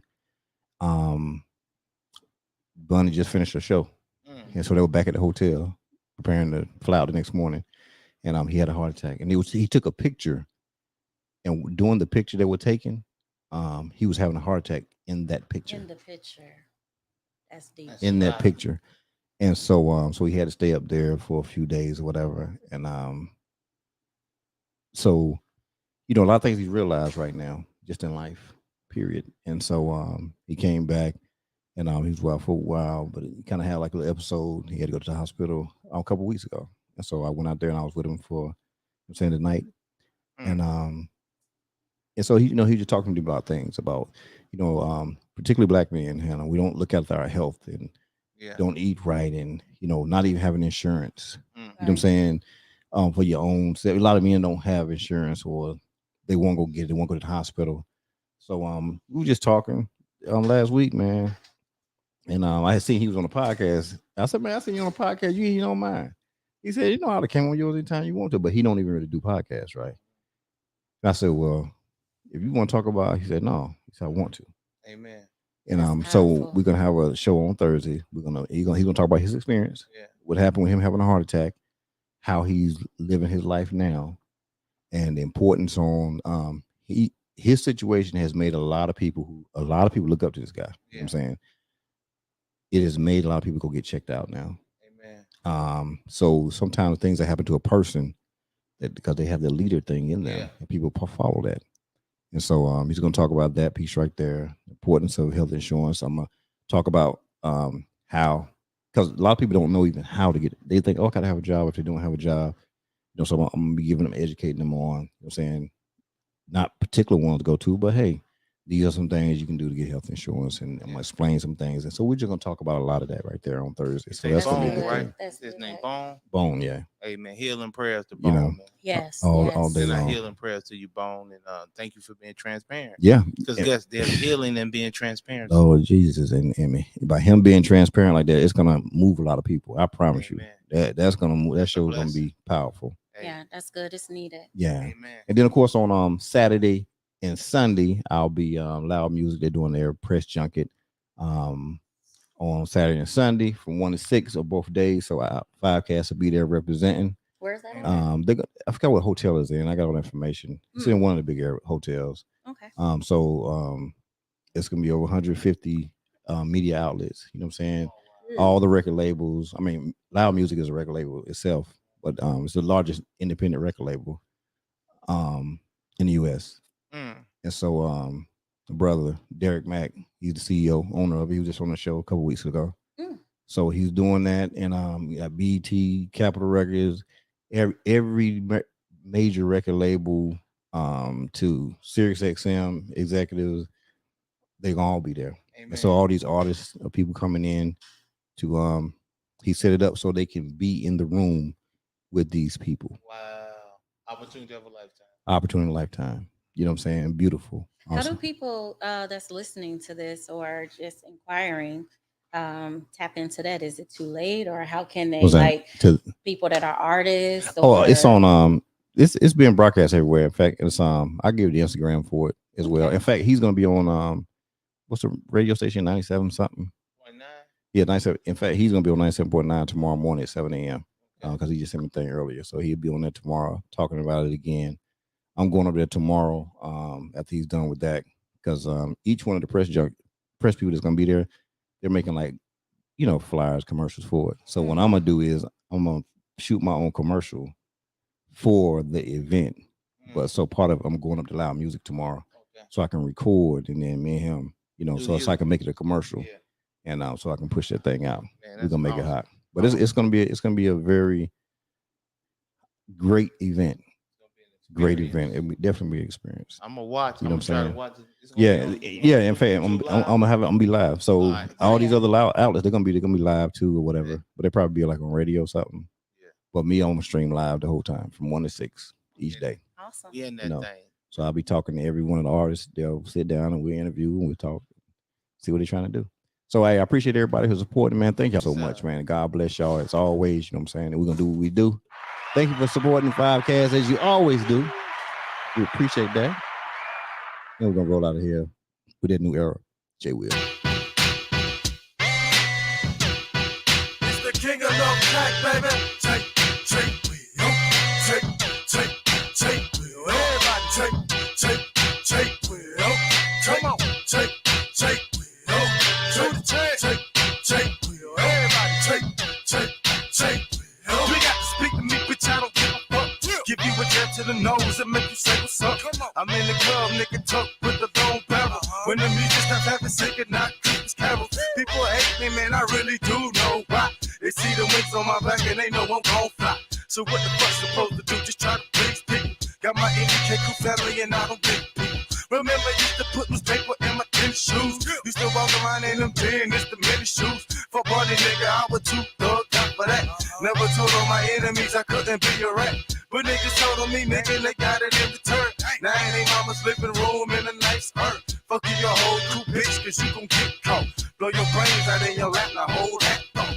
Motherfuckers, the beginning of a new era. Jay will get in and pop a nigga, cause I'm so clever. You can love me, you hate me, nigga, but I'm still with it. G5 legacy never in the bitch, is the beginning. This is the beginning of a new era. Jay will get in and pop a nigga, cause I'm so clever. You can love me, you hate me, nigga, but I'm still with it. G5 legacy never in the bitch, is the beginning. This just for my killers who just straight up murder. Leave you in the sewer dead just like a nigga turtle. I got connects with the real fucking black mob. And I'm trying to get it right with my man God. So anytime I don't believe me, that is no problem. Niggas will torture your ass, you wish they fucking rob you. Menace to society, that's my favorite one. Desert Eagle 50 caliber, that's my favorite gun. My nature gunning, yes I'm gunning for your fucking dome. You the home kid cause you always running fucking home. MBK got a boy, your house will clap it up. I run my mouth like a big booty bitch, I can back it up. Try niggas on pickups just like they did in Jasper. Keep fucking around, your new friend is gonna be Casper. You gon' be in the casket, people trying to coffin on you. But so many hoes ain't taking can't play golf for you. Motherfuckers stop pretending I'm a new ever. Jay will get in and pop a nigga cause I'm so clever. You can love me, you hate me, nigga, but I'm still with it. G5 legacy never in the bitch, is the beginning. This is the beginning of a new era. Jay will get in and pop a nigga cause I'm so clever. You can love me, you hate me, nigga, but I'm still with it. G5 legacy never in the bitch, is the beginning. Fuck that shit, bro, I'm tired of being nice. White shit in your head, this mic is not a fucking lice. I keep the termites fed like a pistol, stay with some lead. Like Marita, dog, stay with some bread. I lived in the trailer, not no projects. They still got it, but you wouldn't run on my set. I kill niggas, dog, and also I kill time. Tell out my snitches, they had 2 fucking moms. Niggas tell on me, goddamn, they dropping fucking down. Your brains are gone, now you out of your fucking mind.